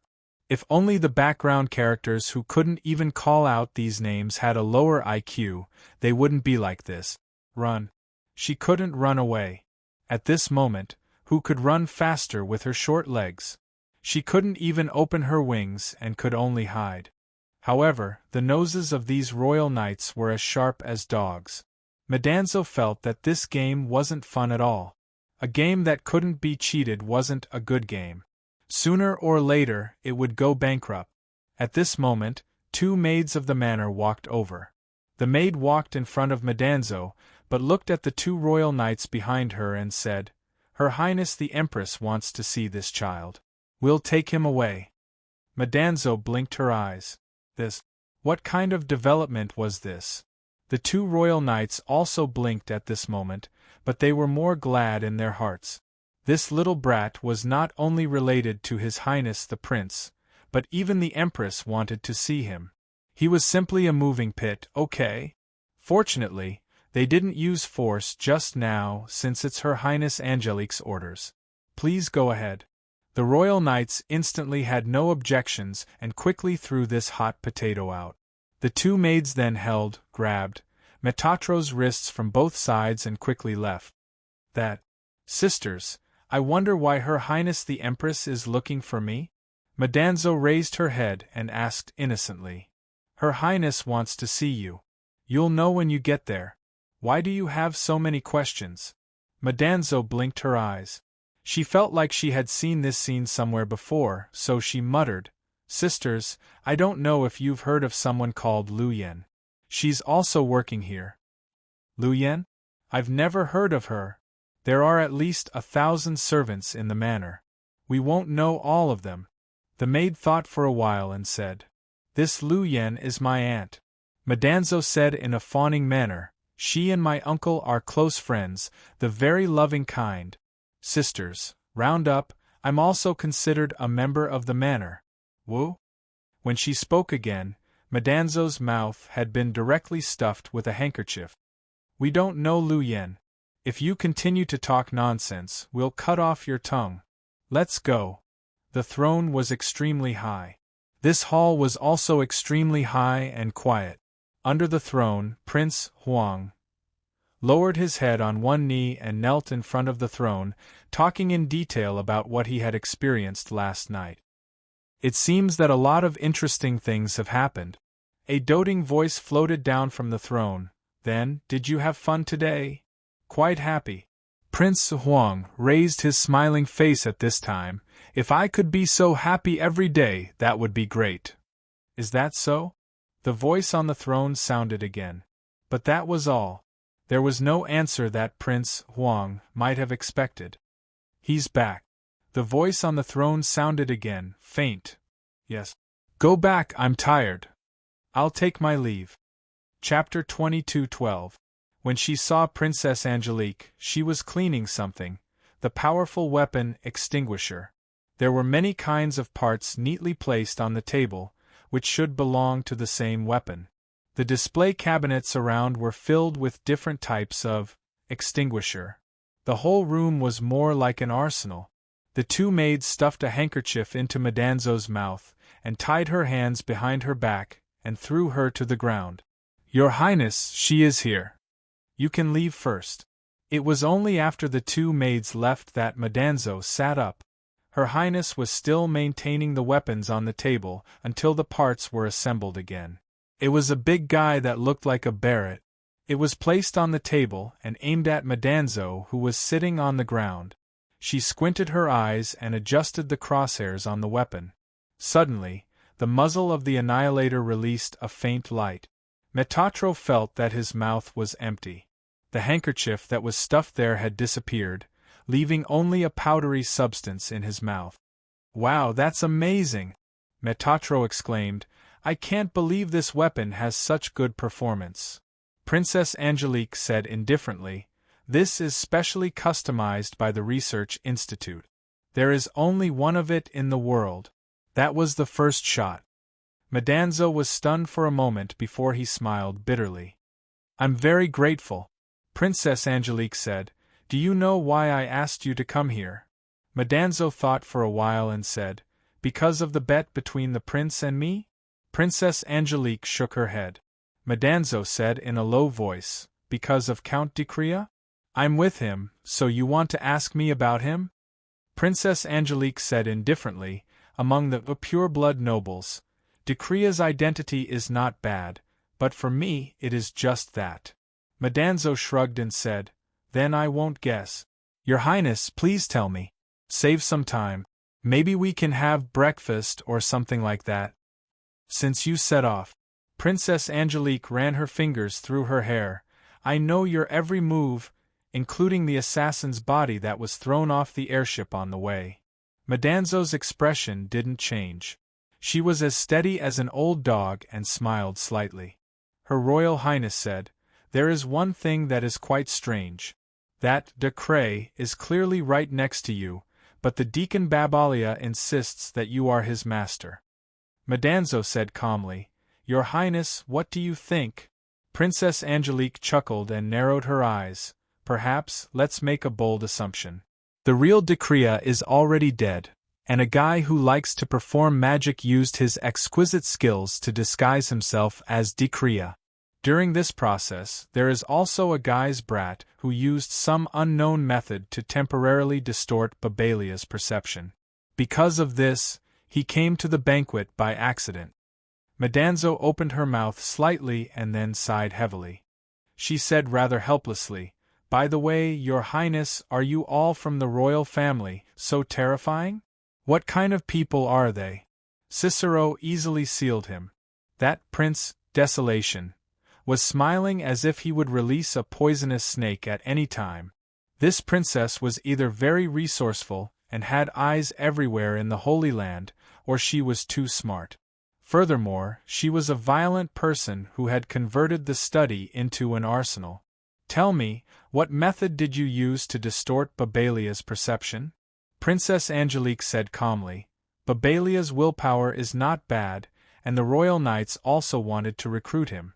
It's just that when he was born, he was indebted to the Decrea family. That's why even though he was the runner-up in the St. Land swordsmanship tournament, he still went back to repay the debt of gratitude. A loyal fellow like him won't easily recognize the wrong master." Madanzo shrugged and said, "Even if I said it, I can't use it now. My ability has been sealed by the prince."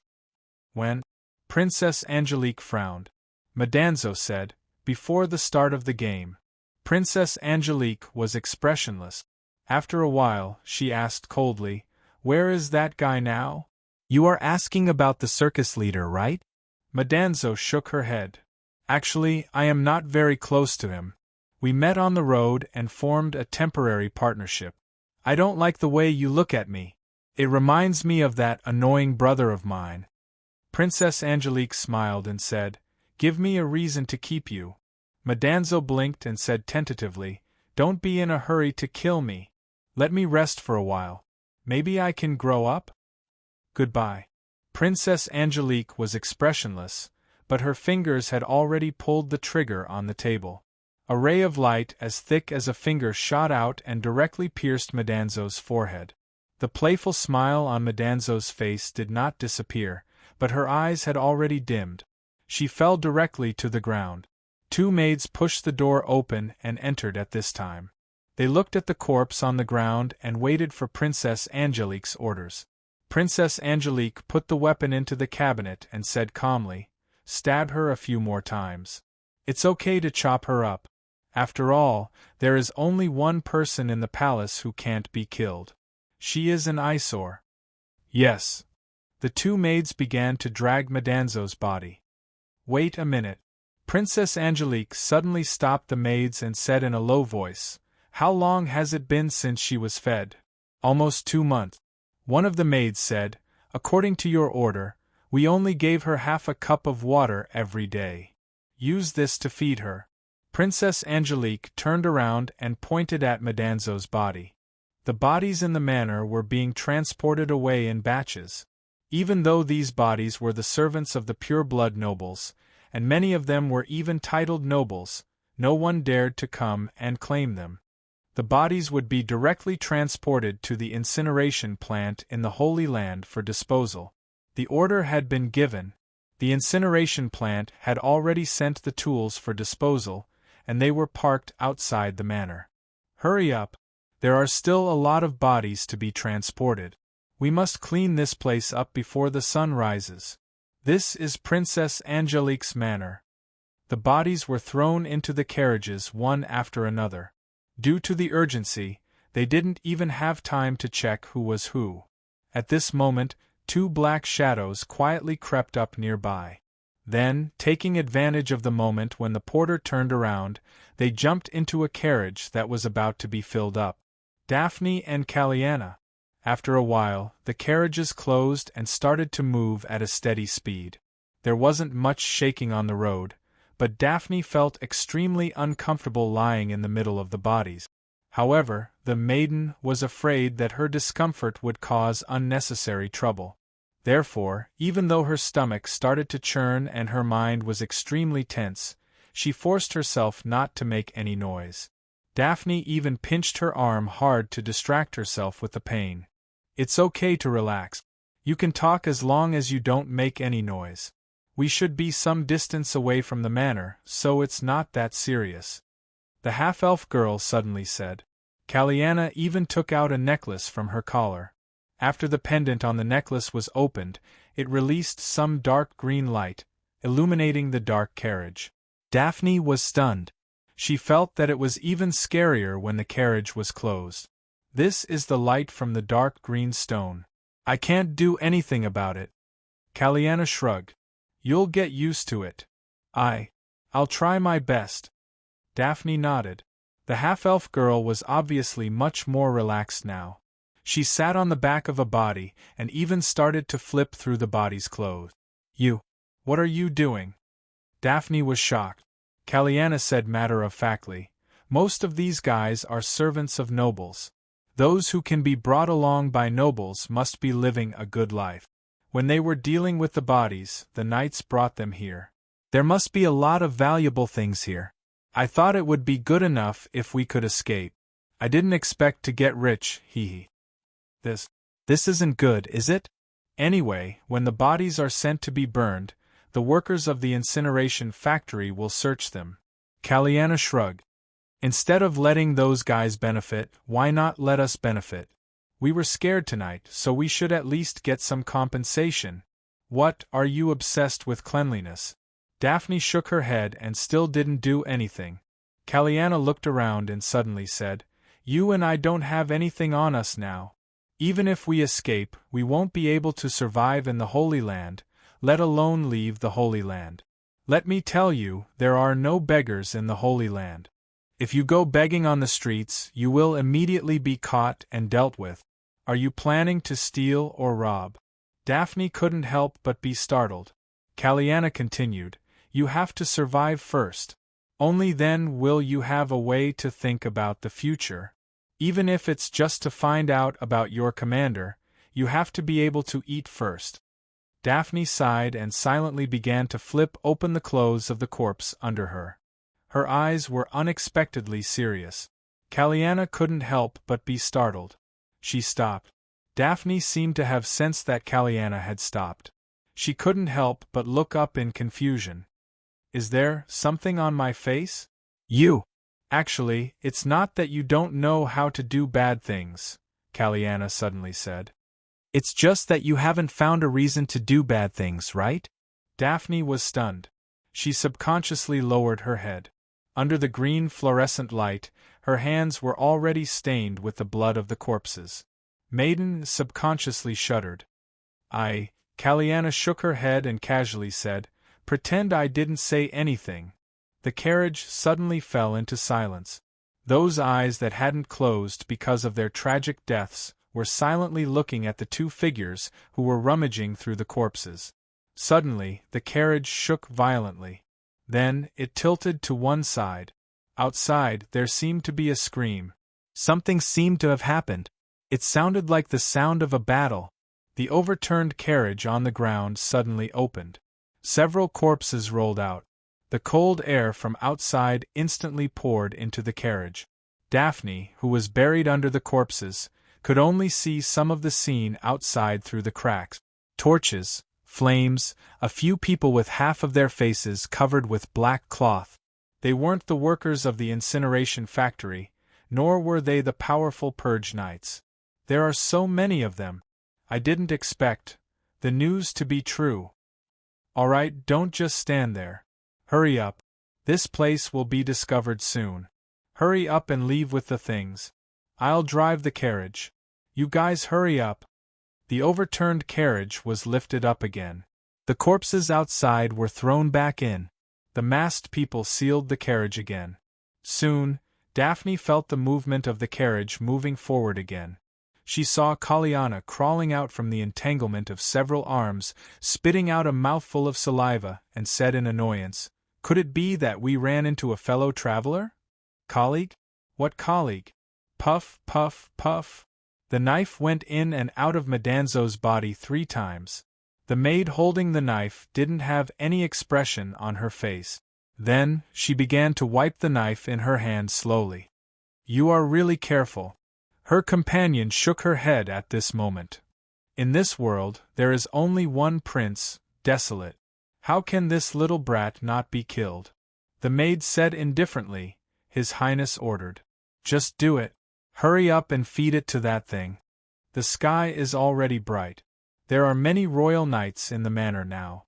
Don't be discovered. I heard that Lord Fushi has already gone out." Her companion smiled casually and said, "As for the others, those royal knights, do they dare to stop us?" The maid rolled her eyes.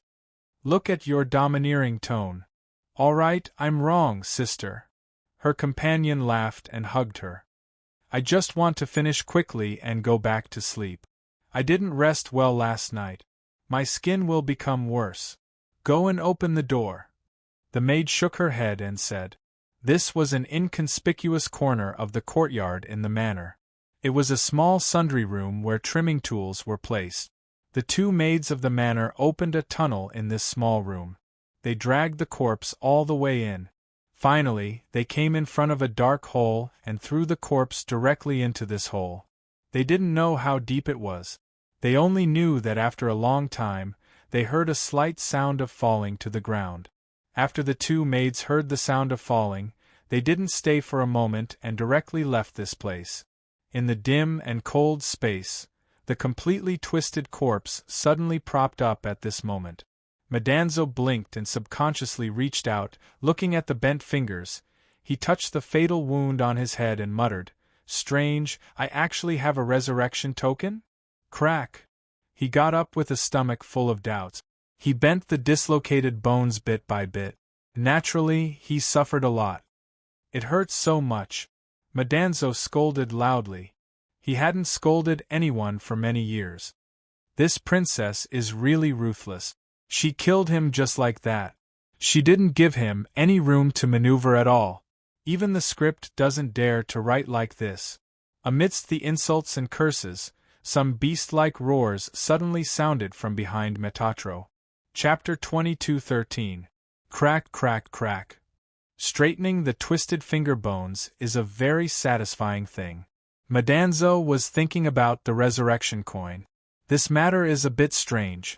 Madanzo was a little surprised by Princess Angelique's temperament of killing without hesitation, but what puzzled him was that he could be resurrected after death. He even had a faint feeling that he was being controlled. Is it because of the pages? Although half of the Book of Gaia was taken away by Lilith later, he and Senior Yulia still got the page of the previous Book of Gaia as a guarantee. If there was anything that could bring him back from the dead, it seemed that only the page in his hand could bring him back to life. The key is this resurrection coin. Is it a one-time use, or can it be used continuously? Something is approaching just behind me. It wasn't that Metatro didn't know what was approaching him. The key was that his leg was broken, so he could only sit on the spot. There was no way he could rush. He didn't know where he was because during the time before he died and was resurrected, he was cut off from everything in the outside world. He didn't even know how long had passed. After waking up, in addition to the bones all over his body falling apart, there was a faint tingling feeling in 3 places on his abdomen and chest. It felt like he was stabbed a few times. Madanzo reluctantly raised his head. At this time, a black shadow covered him. In the dim light, he even saw a pair of dark green eyes. "Brother, how about eat a candy first?" With that said, Madanzo quickly reached into his arms and took out a small ball wrapped in a handkerchief and spread it out. There were some crushed snacks and candies inside. He quickly picked out a piece and then threw it up. The black shadow behind him quickly pounced on it like a hungry dog fighting for food. Hey, relax. Seeing this, Madanzo slowly put the food on the ground and gently pressed it with both hands. I'm very delicious, but shouldn't delicious things be left for last? These snacks are also good, probably the masterpiece of the palace chef. I originally planned to leave it for my companion, but I think she is not hungry now. Why don't you eat first? The thing slowly crawled from a distance, and soon climbed to the place where Madanzo put the food. It was too dim here, so Madanzo could only feel that it was crawling over. Only the pair of dark green eyes could be seen. The sound of wolfing down food sounded. Soon the sound stopped, and the pair of dark green eyes stared at Madanzo again. Mimi wanted to curse at this moment, but she heard a hoarse voice in front of her. Delicious. More, the voice was not clear, but at least it was clear. Madanzo couldn't help but be stunned. He subconsciously said, I can only bring you more by leaving this place. His dark green eyes began to move around Metatro. The guy in front of him was actually moving around him. Your body has a smell. Sorry, I haven't bathed for 2 days, Angie. Angie, smell. I have nothing to do with her, really, my surname is not Wang. Madanzo hurriedly said. At this moment, the owner of the dark green eyes directly pounced on him. This guy was getting closer and closer, as if it was sniffing something.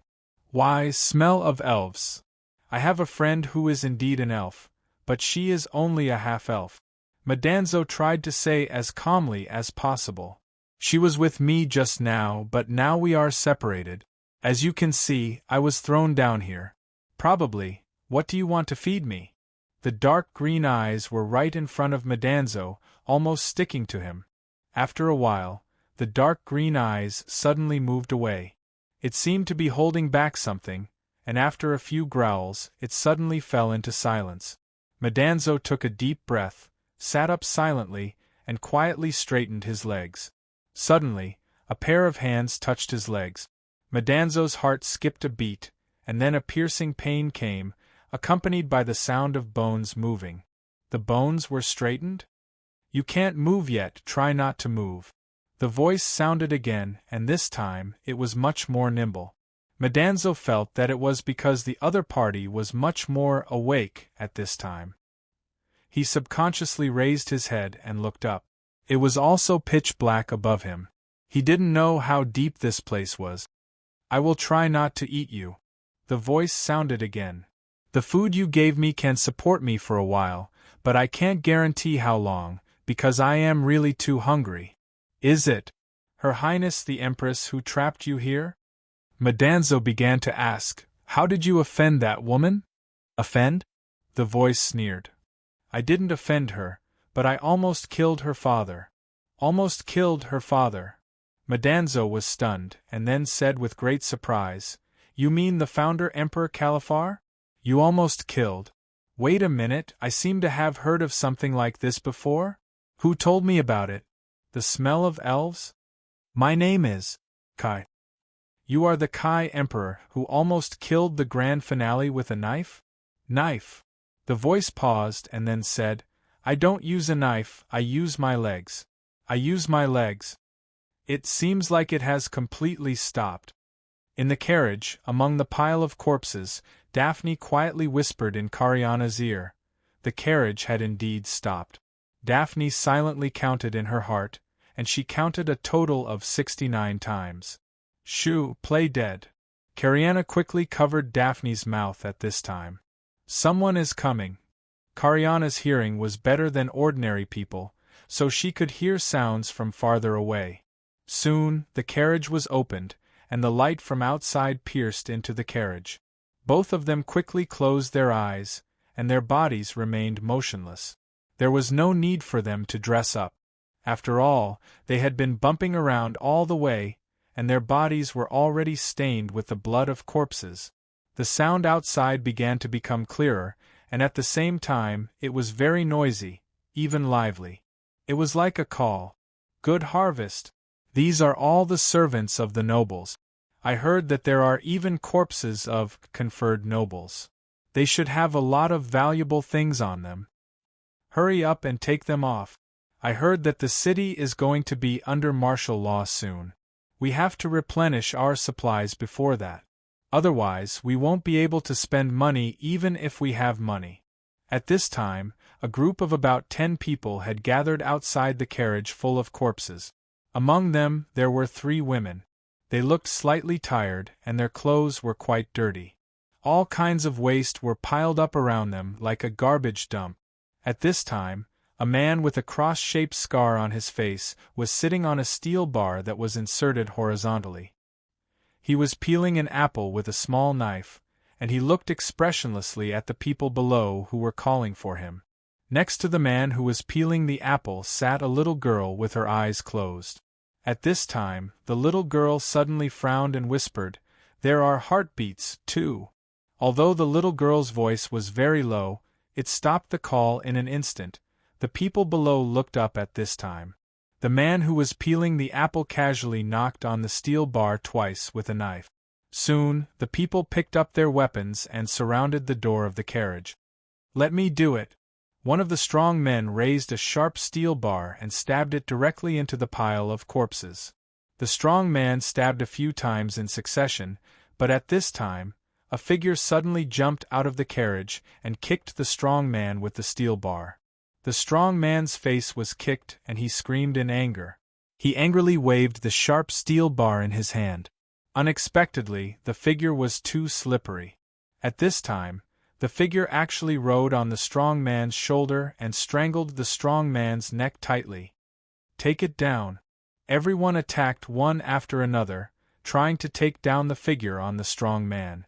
After a series of attacks, the strong man was already foaming on the ground, but the figure was gone.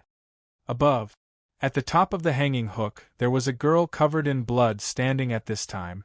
The girl was swinging the hook, as if she wanted to use it to swing further away. The man who was peeling the apple narrowed his eyes and threw the knife in his hand as fast as lightning. The knife immediately shot to the hanging hook, right at the foot of the girl covered in blood.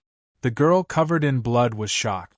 She lost her balance and fell to the ground, but the girl's movements were very agile. The moment she fell to the ground, she had already adjusted her posture and landed on the ground safely. But the moment the girl covered in blood raised her head, a large number of weapons were already pointed at her. "I surrender! I surrender! Don't kill me!" The girl covered in blood instantly raised her hands. She was still holding a pearl necklace in her hands. The girl covered in blood immediately put the necklace into her arms and smiled embarrassedly. "Come here. Be honest. Leader, look." The girl covered in blood was already tied up and pushed in front of the man who was peeling the apple and the little girl who had closed her eyes. A small knife suddenly appeared in the man's hand. He cut the peeled apple into slices and brought the knife to the little girl's mouth. "What's your name?" the man who was peeling the apple asked casually. "Kalyana. Did you escape from that princess's manor?" The man thought for a moment and said, "Mixed in with the pile of corpses?" The girl covered in blood. Kalyana could only nod at this time. The man said again, "Do you know what happened in the manor tonight?" Kalyana said honestly, "At the princess's banquet, the strange bandit clown appeared and kidnapped Prince Cicero. The princess was so angry that she arrested everyone and interrogated them. She also killed everyone who was not a pureblood noble." The man's face turned serious, and he even frowned. The little girl who had closed her eyes also opened her mouth slightly. As for the people around, they all widened their eyes in disbelief. "No wonder. I was wondering why the Holy Land seemed to have suddenly changed, and why so many people died. Yeah, the news from the incineration factory was that many people died, and there were nobles among them. I knew that something big must have happened, but I didn't expect that. His Highness the Prince would be kidnapped? Strange bandit. The guy at the top of the bounty list. He has been quiet for a few years. Good guy, he made big news when he appeared again. I'm convinced that he's at the top of the bounty list." The man who was peeling the apple casually knocked on the side with the handle of the knife to let everyone be quiet. At this time, he stared at Kalyana and asked indifferently, "Since everyone was killed, how did you survive? I mean, you were in the pile of dead bodies before they came out. I believe that the government's minions don't know the importance of the last hit." "I'm not a guest, I was caught," Kalyana quickly said. "I was caught by the nobles and sent out as a gift. When the incident happened, I was locked up. After the incident, I found an opportunity to escape from the cage, then pretended to be a maid of the manor, and sneaked into the pile of corpses at dawn. Good man. I'm really not a servant of those nobles, and I'm not even from the Holy Land. I was caught, and my hometown is in the Green Prairie." The smell of an elf. The little girl with closed eyes suddenly said at this time, and then said, impure. Everyone subconsciously looked at Kalyana. The man who was peeling the apple said, "Are you a half-elf? Are you on the mother's side or the father's side?" Kalyana said helplessly, "My father is an elf. He eloped with a young lady of a noble conferred family and gave birth to me." The man was silent. Kalyana said nervously, good men, I'm really innocent. At most, I just wanted to collect some corpses to get some money to go home. I didn't know you wanted to rob work. I really didn't mean to rob you. Can you let me go home?" "We can let you go, but you can't leave." The man who was peeling the apple shook his head at this time. "Even if you're a half-elf, it doesn't mean you won't betray us. Also, your companion is a half-elf." Kalyana was stunned and subconsciously looked behind, only to see Daphne being carried back by two men with a pale face. "You're a half-elf, so I think you're qualified to be captured and sent as a gift." The man who was peeling the apple chuckled and said, "But this shouldn't be the case, right? Daphne is from the circus." Kalyana said, "Have you heard of the Circus of Dreams? A guy called Count Decria captured the whole circus and sent it to Queen Angelique, saying that the queen wanted to see their performance. We met when we were escaping." The man who was peeling the apple didn't say anything, but he suddenly looked at the little girl with closed eyes beside him. The little girl said indifferently, "Most of it is true." The man who was peeling the apple nodded and then ordered, "You two stay here for the time being. Don't worry, I won't starve you. However, the freedom of the two of you may be somewhat restricted." "It's better than dying." Kalyana smiled bitterly. The man who was peeling the apple said, "We're not nobles who kill innocent people. We're just a group of people who want to live. In addition, I'm also a half-elf, but I don't have the ability." "What, you're also?" Kalyana looked up at the man with the cross-shaped scar on his face in shock. Although he was a bit old, looking like an old man in his 30s, he did seem to have the charm of an old man, if it weren't for the scar on his face. "My name is Yi Yen." The man who was peeling the apple smiled casually, then waved his hand and said, "Okay, send these two ladies to rest and continue working." Chapter 22:14. Some light appeared from the ground. This was the work of Madanzo the Smarty. He found some thick and long bones nearby. After breaking them and rubbing them a few times, there was a colorful flame that made people feel like they were in the netherworld. The guy who called himself Kai had probably stayed in the dark environment for too long. Even though the flame was not dazzling, he had to use his hands to block it. He even looked vigilant. He was almost crawling on the ground. His body was as dry as an old bamboo. Obviously, it was caused by the harsh environment for a long time. Gaia's feet, hands, and even his neck were black rings. He wasn't chained, but these black rings were the reason why this ruthless person, who could almost kill the founder emperor with a single kick, couldn't get out of this place. It was said that he was a product of the mythological era. Emperor Kai wasn't a true hero of the mythological war. It was a special creature that was born from the remnants of the mythological creatures that were chased to the end of the world after the mythological war. It was born with great power. Why didn't the founding emperor kill you? After getting used to the low temperature of the flames, Kagai began to speak slowly, because Califar was afraid that a second me would appear and there would be a second assassination that almost cost him his life. So, he couldn't kill me. Metatro frowned. He had seen a lot of strange things and had a lot of imagination, so he had some guesses in his mind. He asked tentatively, "After you die, there will be a second you? Your great power comes from the era?"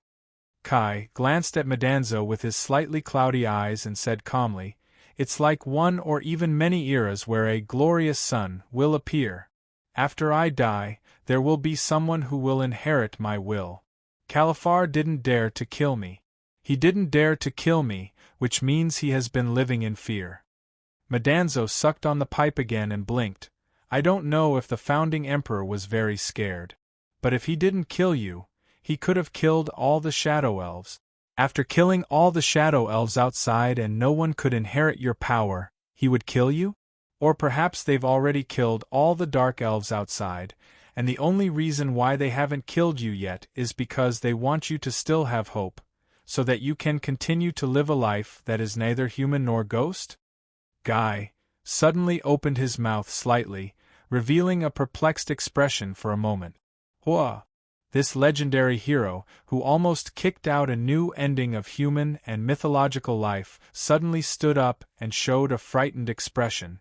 His defense was broken instantly. He directly grabbed his head with both hands. Confusion, anger, fear and despair all came together. Why didn't I think of this? Why didn't I think of this? How could I? Impossible! Suddenly, Guy rushed over and grabbed Metatro's neck. "I want to get out. I also want to go out," Madanzo said with a little effort and then patted Kai's hand. "Even if you eat some of me, you can only starve less for a few days. After a few days, you can still do whatever you want." His beast-like breath rubbed Madanzo's face back and forth. After a long time, Madanzo was thrown to the ground. "Are you sober now?" Madanzo asked in a low voice. Kai sighed slowly. "You are a terrible person. You are not like a child, but more like a freak who knows how to play with people's hearts." Madanzo shrugged and said indifferently, "After all, I used to be the leader of a super-large publishing organization. I know some tricks. Do you have a way to get out?" Kai suddenly frowned. Madanzo blinked and then spread out her hands. She said helplessly, "Actually, I don't. If I did, I wouldn't be here talking nonsense with you." Kai sat on the ground dejectedly. His expression kept changing. He was probably on the verge of falling into chaos. He was afraid that he would lose his mind again at any time and then start a massacre to instinctively eat. Madanzo found another bone. After breaking it, she began to rub it on the ground to generate heat so that the light would continue. This should be Princess Angelique's manor. Why is this the princess manor? I don't know. Kai lowered his head and said, "Maybe Carafer hated my existence, so he asked his daughter to watch over me. But this princess is still a little inexperienced compared to her. That guy won't starve me. He will only stand in front of me, silently watching me and mocking me for being weak." Madanzo shrugged and said, "I think this princess is more pragmatic. Anyway, your spirit hasn't been destroyed after so long, so it's better to destroy your body directly. At least this is a visible benefit. Besides, it doesn't matter to her whether you will be destroyed or not. The key is that when she abuses you, she will feel good." Kai glared at her and broke her defense again. Madanzo only felt that this legendary hero's reaction was actually a little slow. Maybe it was the side effect of the power that could threaten the founder? What was that saying again?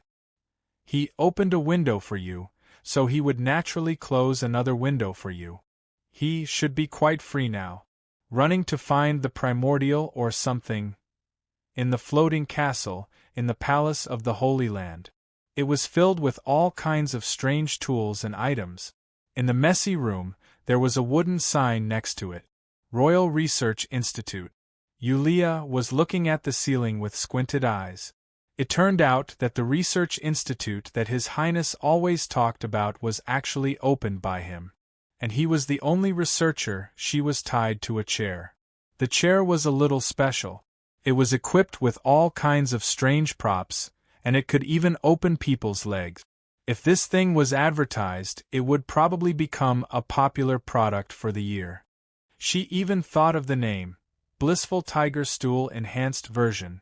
At this time, Prince Desolate, who was wearing a silver robe, was cooking noodles with a beaker in front of her. Yulia's head was dizzy at this time, and she felt extremely slow. Prince Desolate suddenly said at this time, "So, you came to this world through a thing called Book of Gaia. You call it the world of the pages. And me, my sister Huang, and even all the creatures in this world are just characters in the pages?" Yes. Yulia nodded subconsciously. But soon, she felt that something was wrong. Her expression changed slightly, and her dizzy brain became a little clearer. "Your Highness, what did you just say?" At this time, Prince Desolate was holding a beaker and eating noodles. He walked in front of Yulia, and then directly sat in front of the Blissful Tiger Stool Enhanced Version. "You told me after I used the almighty lollipop on you." Yulia was silent. This was probably something that happened before she woke up. Yulia was still silent. She couldn't remember what she had said. Yulia was still silent. Since the other party could still be so calm, he probably thought that she was crazy and was talking nonsense, so he didn't believe her. Slurp, slurp. After the prince swallowed a few mouthfuls of noodles, he suddenly blinked and asked, "By the way, you haven't told me if characters in the pages like us can also use the power of this so-called Book of Gaia to go out." Yulia was startled, and she couldn't help but ask tentatively, "So are you AF * King Psychopath? You can even write that kind of words? You don't even dare to write it like that, okay?" "That's why I dare to write it like that." Prince Desolate showed a big smile. "Don't you think so, Yulia?" "Oh no, it should be Lady Nan? Can you really turn into a cloud of mist and then change your body freely? What is the Black Soul body? It's over." She really spat out the things that she shouldn't spit out. Is the power of the almighty lollipop really that terrifying? Why don't you show it to me? Prince Desolate continued, "Our royal family has a more practical ability, which is to nullify the unusual power fluctuations around us. I call it godless territory. I can temporarily remove the effect of godless territory. Can you show me your ability?" Yulia. Lady Nan also blinked at this time, then laughed and said, "Okay, Your Highness. You can let me perform whatever changes you want.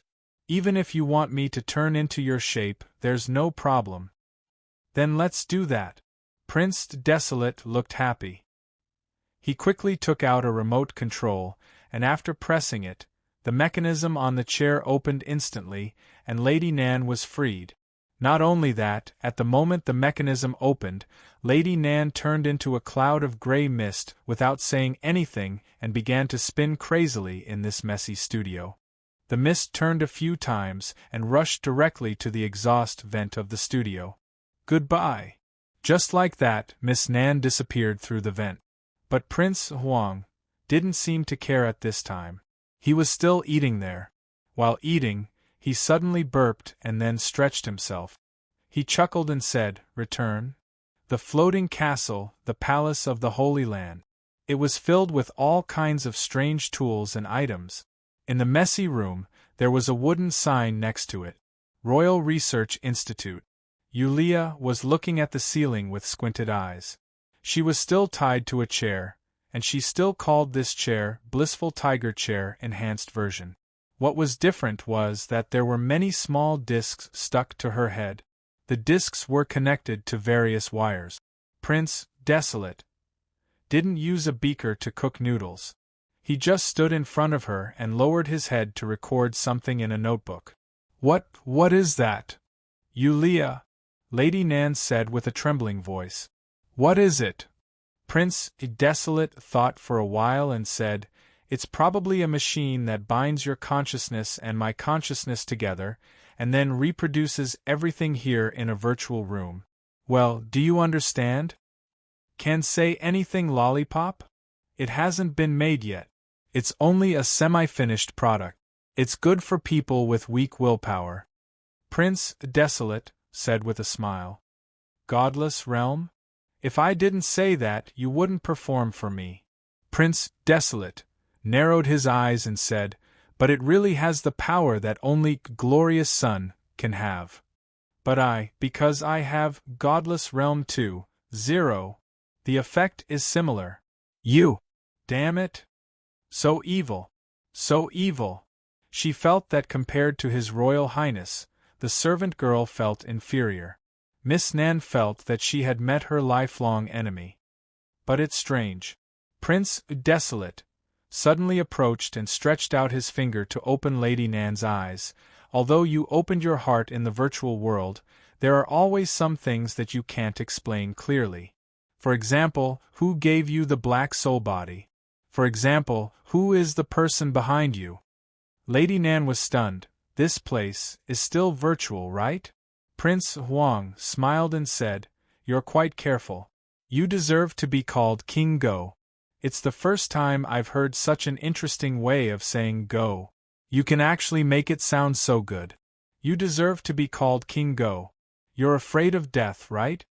With that said, the prince took out a pair of tweezers. There seemed to be something on the tweezers, something that was not much bigger than an ant. He put the tweezers in front of Lady Nan's eyes, and was about to put the thing into her eyes. What is this? A little invention. Prince Desolate said casually, There doesn't seem to be a good way to catch gas. This thing can freeze your body in an instant. After all, it's quite tiring to keep a godless realm too. 0 on. She saw it clearly. It was a spider-like thing. After it was placed on her eyes, it directly drilled into her eyes. Lady Nan screamed. The mechanism of the chair was activated at this time, and she fell to the ground in pain instantly. After a while, Lady Nan looked up as if she was exhausted. Well, you can start your performance now. Prince Desolate squatted on the ground and patted Lady Nan's head. Lady Nan, please. Lady Nan was really scared this time. She was scared of this prince from the bottom of her heart. If the pages were not in Madanzo's hands, she would have directly escaped from this terrible world. What do you want me to change into? Nan Xiaonan asked with a trembling voice. Change into what? Prince Desolate rubbed his chin and thought for a moment. Then, he blinked and said with a strange smile, How about you change into my appearance? Into you? There was a knock on the door. Then, 2 beautiful girls pushed open the door of the Royal Institute of Research. The 2 beautiful girls walked in with food in their hand. Your Highness, it's time to eat. The prince's back was facing the 2 girls, and his head was lowered as he wrote something on the table. Hearing this, the prince didn't turn his head and just said indifferently, I know. Put the food down. I'll eat later. You can leave now. Don't we need to serve the meal today? The 2 girls looked at each other. Although they were a little confused, they didn't dare to say anything. After gently putting down the food, they immediately left. Not many people dared to stay in the prince's office for too long. There was the sound of the door closing. The prince, who was writing in front of the table, instantly let out a sigh of relief. His shoulders also collapsed. At the same time, under the table, a figure slowly crawled out. It was Prince Desolate. Chapter 22:15. Since it was a confinement, the conditions were naturally not good. It was already fortunate that she was not abused. Perhaps because of this mentality, ever since she was locked up, the half-elf girl Kaliana didn't show much fear on her face. She even had the mood to clean up this confinement place. Miss Cariana, you're very good at cleaning, Daphne suddenly said. It was too quiet here, and the 2 of them were not in a good situation. At this time, they urgently needed some topics to ease the tension. I'm a waiter in the hotel's restaurant after all. Cariana shrugged. Although she was a little annoyed, she tugged at her clothes and said, "I should have asked them for some clean clothes." The two of them were still wearing the same clothes that were stained with blood. Of course, it was not comfortable to wear them all the time. "Miss Cariana, do you know who this group of people is?" Daphne asked softly. "And that person called Yen? You seem to know this guy?" Cariana sat cross-legged on the clean floor. "I know this guy, but I don't know him. He's just like my idol, Clown." "Clown?" Daphne was stunned. Then, she reacted and said in surprise, "You mean, this person is also a criminal from the Holy Land on the wanted list?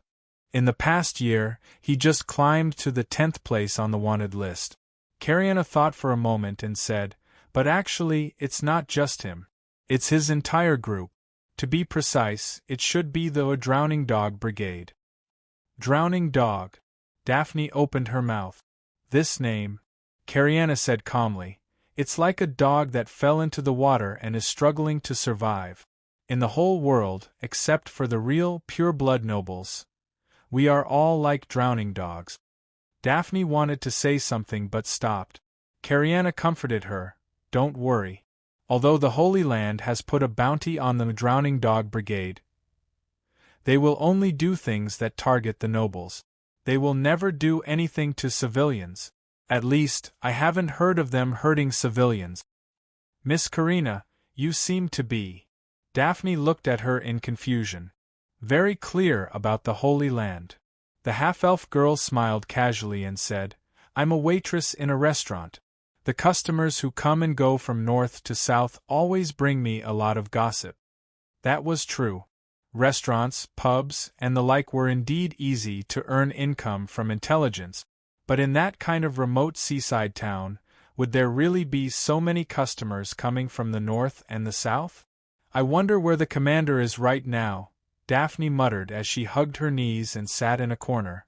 At this moment, the iron door of the detention room was slowly pushed open. Yen and the little girl with her eyes closed walked in one after another. Yen was holding some food in his hands, while the little girl was holding some clothes. The cross-shaped scar on his face ruined his originally handsome appearance. At this moment, he smiled faintly and said, Sorry. The conditions are limited, so I can only wrong you." Daphne subconsciously looked at Cariana. She instinctively let Cariana take the lead. The half-elf girl stood up and stretched. "You've helped a lot. I was worried about the clothes just now. As expected of the leader of the Drowning Dog Brigade. Just like the rumors say, you're a good friend of the poor. Being a good friend of the poor is also a poor thing." Yen smiled casually and sat on the ground. "You're quite skilled. Are you interested in joining us?" The half-elf girl was stunned. "So careless?" "Because you'll be fine if I tell you tomorrow." Yen smiled. "Tomorrow?" Cariana was slightly confused. She subconsciously looked at the little girl with her eyes closed beside him. At this moment, Yen directly waved his hand and gently pressed it on the little girl's head. "Yes, tomorrow, our little princess, the most important treasure." The little girl was actually quite delicate, like a porcelain doll. She even had very obvious long silver-gray hair. But the ends of her hair were black, as if it meant that she was not pure. Cariana did not intend to explore more for the time being. Instead, she considered the current situation. She said, "There's no problem? Isn't that still careless? Tomorrow's sensing ability is very strong. Her prediction of danger has allowed us to successfully avoid countless dangers." Yen directly said, "She said that your arrival will allow us to have a turning point in our fate, but she doesn't know if it's good or bad. I'm a gambler, so I want to see if this turning point is good or bad." Cariana was silent. Yen was not surprised. He said casually, "Don't be in a hurry to answer me. I'll give you time to think carefully." "What if I don't agree?" Cariana suddenly asked. Yen just smiled casually and did not answer. Before he left, he said again, "Think carefully." Cariana nodded without thinking. "I agree. But I have a request. When I feel that it's appropriate, I want to leave. You can't stop me. 3 times. Yi Yen, however, raised 3 fingers and said indifferently, even if you want to leave, you have to complete at least 3 official missions in our group. We're quite poor. We can't let you get food for free. I haven't even said that I want to be paid, Kariana muttered and nodded reluctantly. The two high-fived. After that, Yi Yen suddenly said, take a good rest in the next few days. Who knows, we might have our first official mission soon. You're very skilled and basically have no problems. But your companion is a little too strong. It seems that she needs to train well in the next few days. Instantly, Yi Yen and Kariana looked at Daphne at the same time. Eh? Me? Daphne pointed at herself, not knowing what to do. I want it too? Training?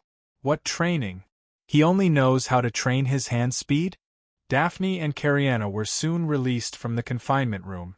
Then, they were led away by a man who said that they were going to undergo a test.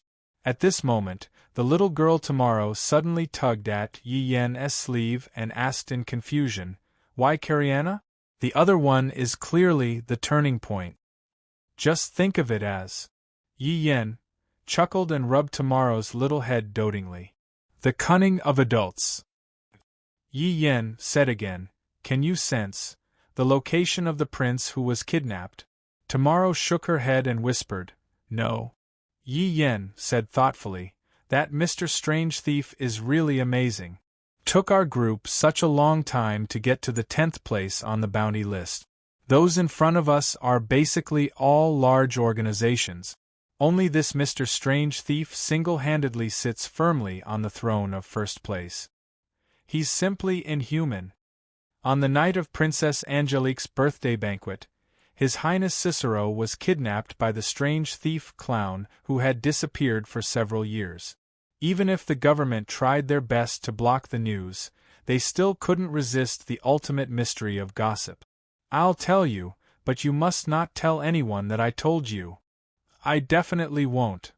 The Holy Land was searching for traces of the strange thief clown, and it was a thorough search. The purge nights coming and going on the streets of the Holy Land were unprecedentedly dense.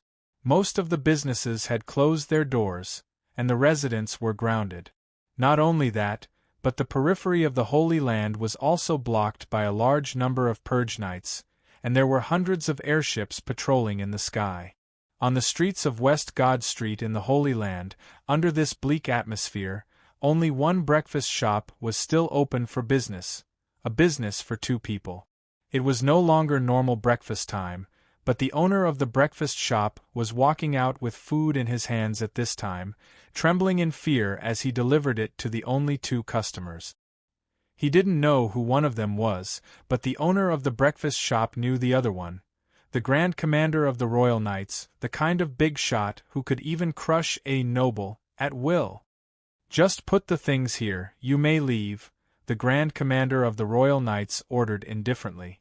The breakfast shop owner nodded repeatedly and quickly ran into the inner hall, not daring to eavesdrop. Lord Fushi, it's been almost 12 hours since the prince was kidnapped, the Grand Commander of the Royal Knights said hesitantly. It seems that there's still no news. Ever since this Lord Royal General handed the command of the operation to Bismarck, this Grand Commander's grasp of the situation was not as instantaneous as before. However, this Lord Royal General would always say, don't worry, give Bismarck more confidence, or use Bismarck as a scapegoat if it really didn't work out, since Bismarck was going to be sent to the Nirvana Ocean anyway. The Grand Commander of the Nirvana Ocean knew that place wasn't a place where humans could stay. It was the final battlefield of the mythological war, and the souls of countless mythological creatures who died tragically wandered there. If a person were to barge in casually, they would be gone in a few breaths of time. You guys, go in and search. Suddenly, a heavy voice came from outside, and then several purge knights quickly walked in, followed by a majestic Grand Commander of the Purge Knights. Seeing this, the Grand Commander of the Royal Knights snorted coldly and directly slammed his palm on the table, saying with slight anger, "Who let you in?" The Purge Knights who had just walked in quickly were stunned. When they saw clearly who was sitting in the hall, their legs almost turned to jelly. The Grand Commander of the Purge Knights hurriedly walked forward. "My lord! This subordinate didn't know that my lord was here. Please forgive me, my lord." The Grand Commander snorted coldly. "You don't know? The search has just begun, how can you not know?" The Grand Commander of the Purge Knights hurriedly said in fear and trepidation, "This subordinate deserves to die. The search is too strict. Commander Bismarck also ordered us to search back and forth, so, what's your name?" Fushi Royal General suddenly signaled the Grand Commander of the Royal Knights to be quiet and looked at the new Grand Commander of the Purge Knight. "You are?" The Grand Commander of the Purge Knights looked up apprehensively and asked doubtfully. "This is one of the 7 Royal Generals, the Royal General of Heaven, Lord Fushi." The Grand Commander of the Royal Knights said in a deep voice, "How did you become the Grand Commander of the Purge Knights? You don't even recognize this." "Greetings, Royal General Fushi." The Grand Commander of the Purge Knights was shocked and broke out in cold sweat. "This subordinate is the new Grand Commander of the Purge Knights, Balam. This is my first time here. I really didn't know that you are newly transferred from the local area?" The Grand Commander of the Royal Knights frowned, but his expression eased a little. It was understandable that someone who was promoted from the local area didn't recognize him. However, Fushi Royal General smiled and said, "It's fine if you don't recognize me when you're new here. It's just like how I can't call out all of your names. Anyway, it's fine as long as you didn't do it on purpose. Don't you think so, Grand Commander Balam?" "The Grand Commander is right." Grand Commander Balam nodded and then waved his hand. "Withdraw." He continued, "Then, my 2 lords, I will continue searching elsewhere. I won't disturb the 2 of you." The Grand Commander of the Royal Knights waved his hand impatiently. "Wait," Fushi Royal General said calmly, "we've been searching for so long, a little more time won't make a difference. Everyone is tired. Let them come in, eat something, and rest. Only by recuperating can we do better work." "This..." Grand Commander Balam looked at the Grand Commander hesitantly. The Grand Commander said helplessly, "Didn't you hear the Grand Commander's words? Come back and sit down. The owner inside, prepare more food in the kitchen." Although the Grand Commander was doing them a favor, these low-level Purge Knights didn't dare to get close to him. They could only lean against the edge of the cafeteria and sit down. Even when the owner of the breakfast shop brought them food and tea, they only dared to take small bites silently. Commander Balam was dragged to the same table by Lord Wang, and they casually chatted about some work-related matters. Grand Commander Balam's answers sounded decent. Although he was promoted from the local area, after chatting for a while, the Grand Commander of the Royal Knights found Balam more pleasing to the eye. "What do you do, Dash?" Just as the conversation at the table seemed to be going on merrily, a cold voice suddenly sounded. Several Purge Knights stood up and placed their hands on their weapons. At this moment, a black-haired, black-eyed young man stood in front of the door of the breakfast shop. His clothes didn't look like the style of the Holy Land. It was very suspicious. "Excuse me, are you not doing business here?" The young man in front of the door looked around casually and asked politely. "Not doing business here. Not doing business here." The owner of the breakfast shop hurriedly ran out and said in horror, "I'm sorry. We don't do business with outsiders today. Please leave now." "That's a pity." The young man nodded. "I can only find out that this shop is open. You'd better leave now, young man." The owner of the breakfast shop hurriedly said in a low voice, "Don't cause trouble for yourself." The young man nodded and was about to leave. "Let him in." The Fushi Royal General's voice came from inside. "He's here to do business."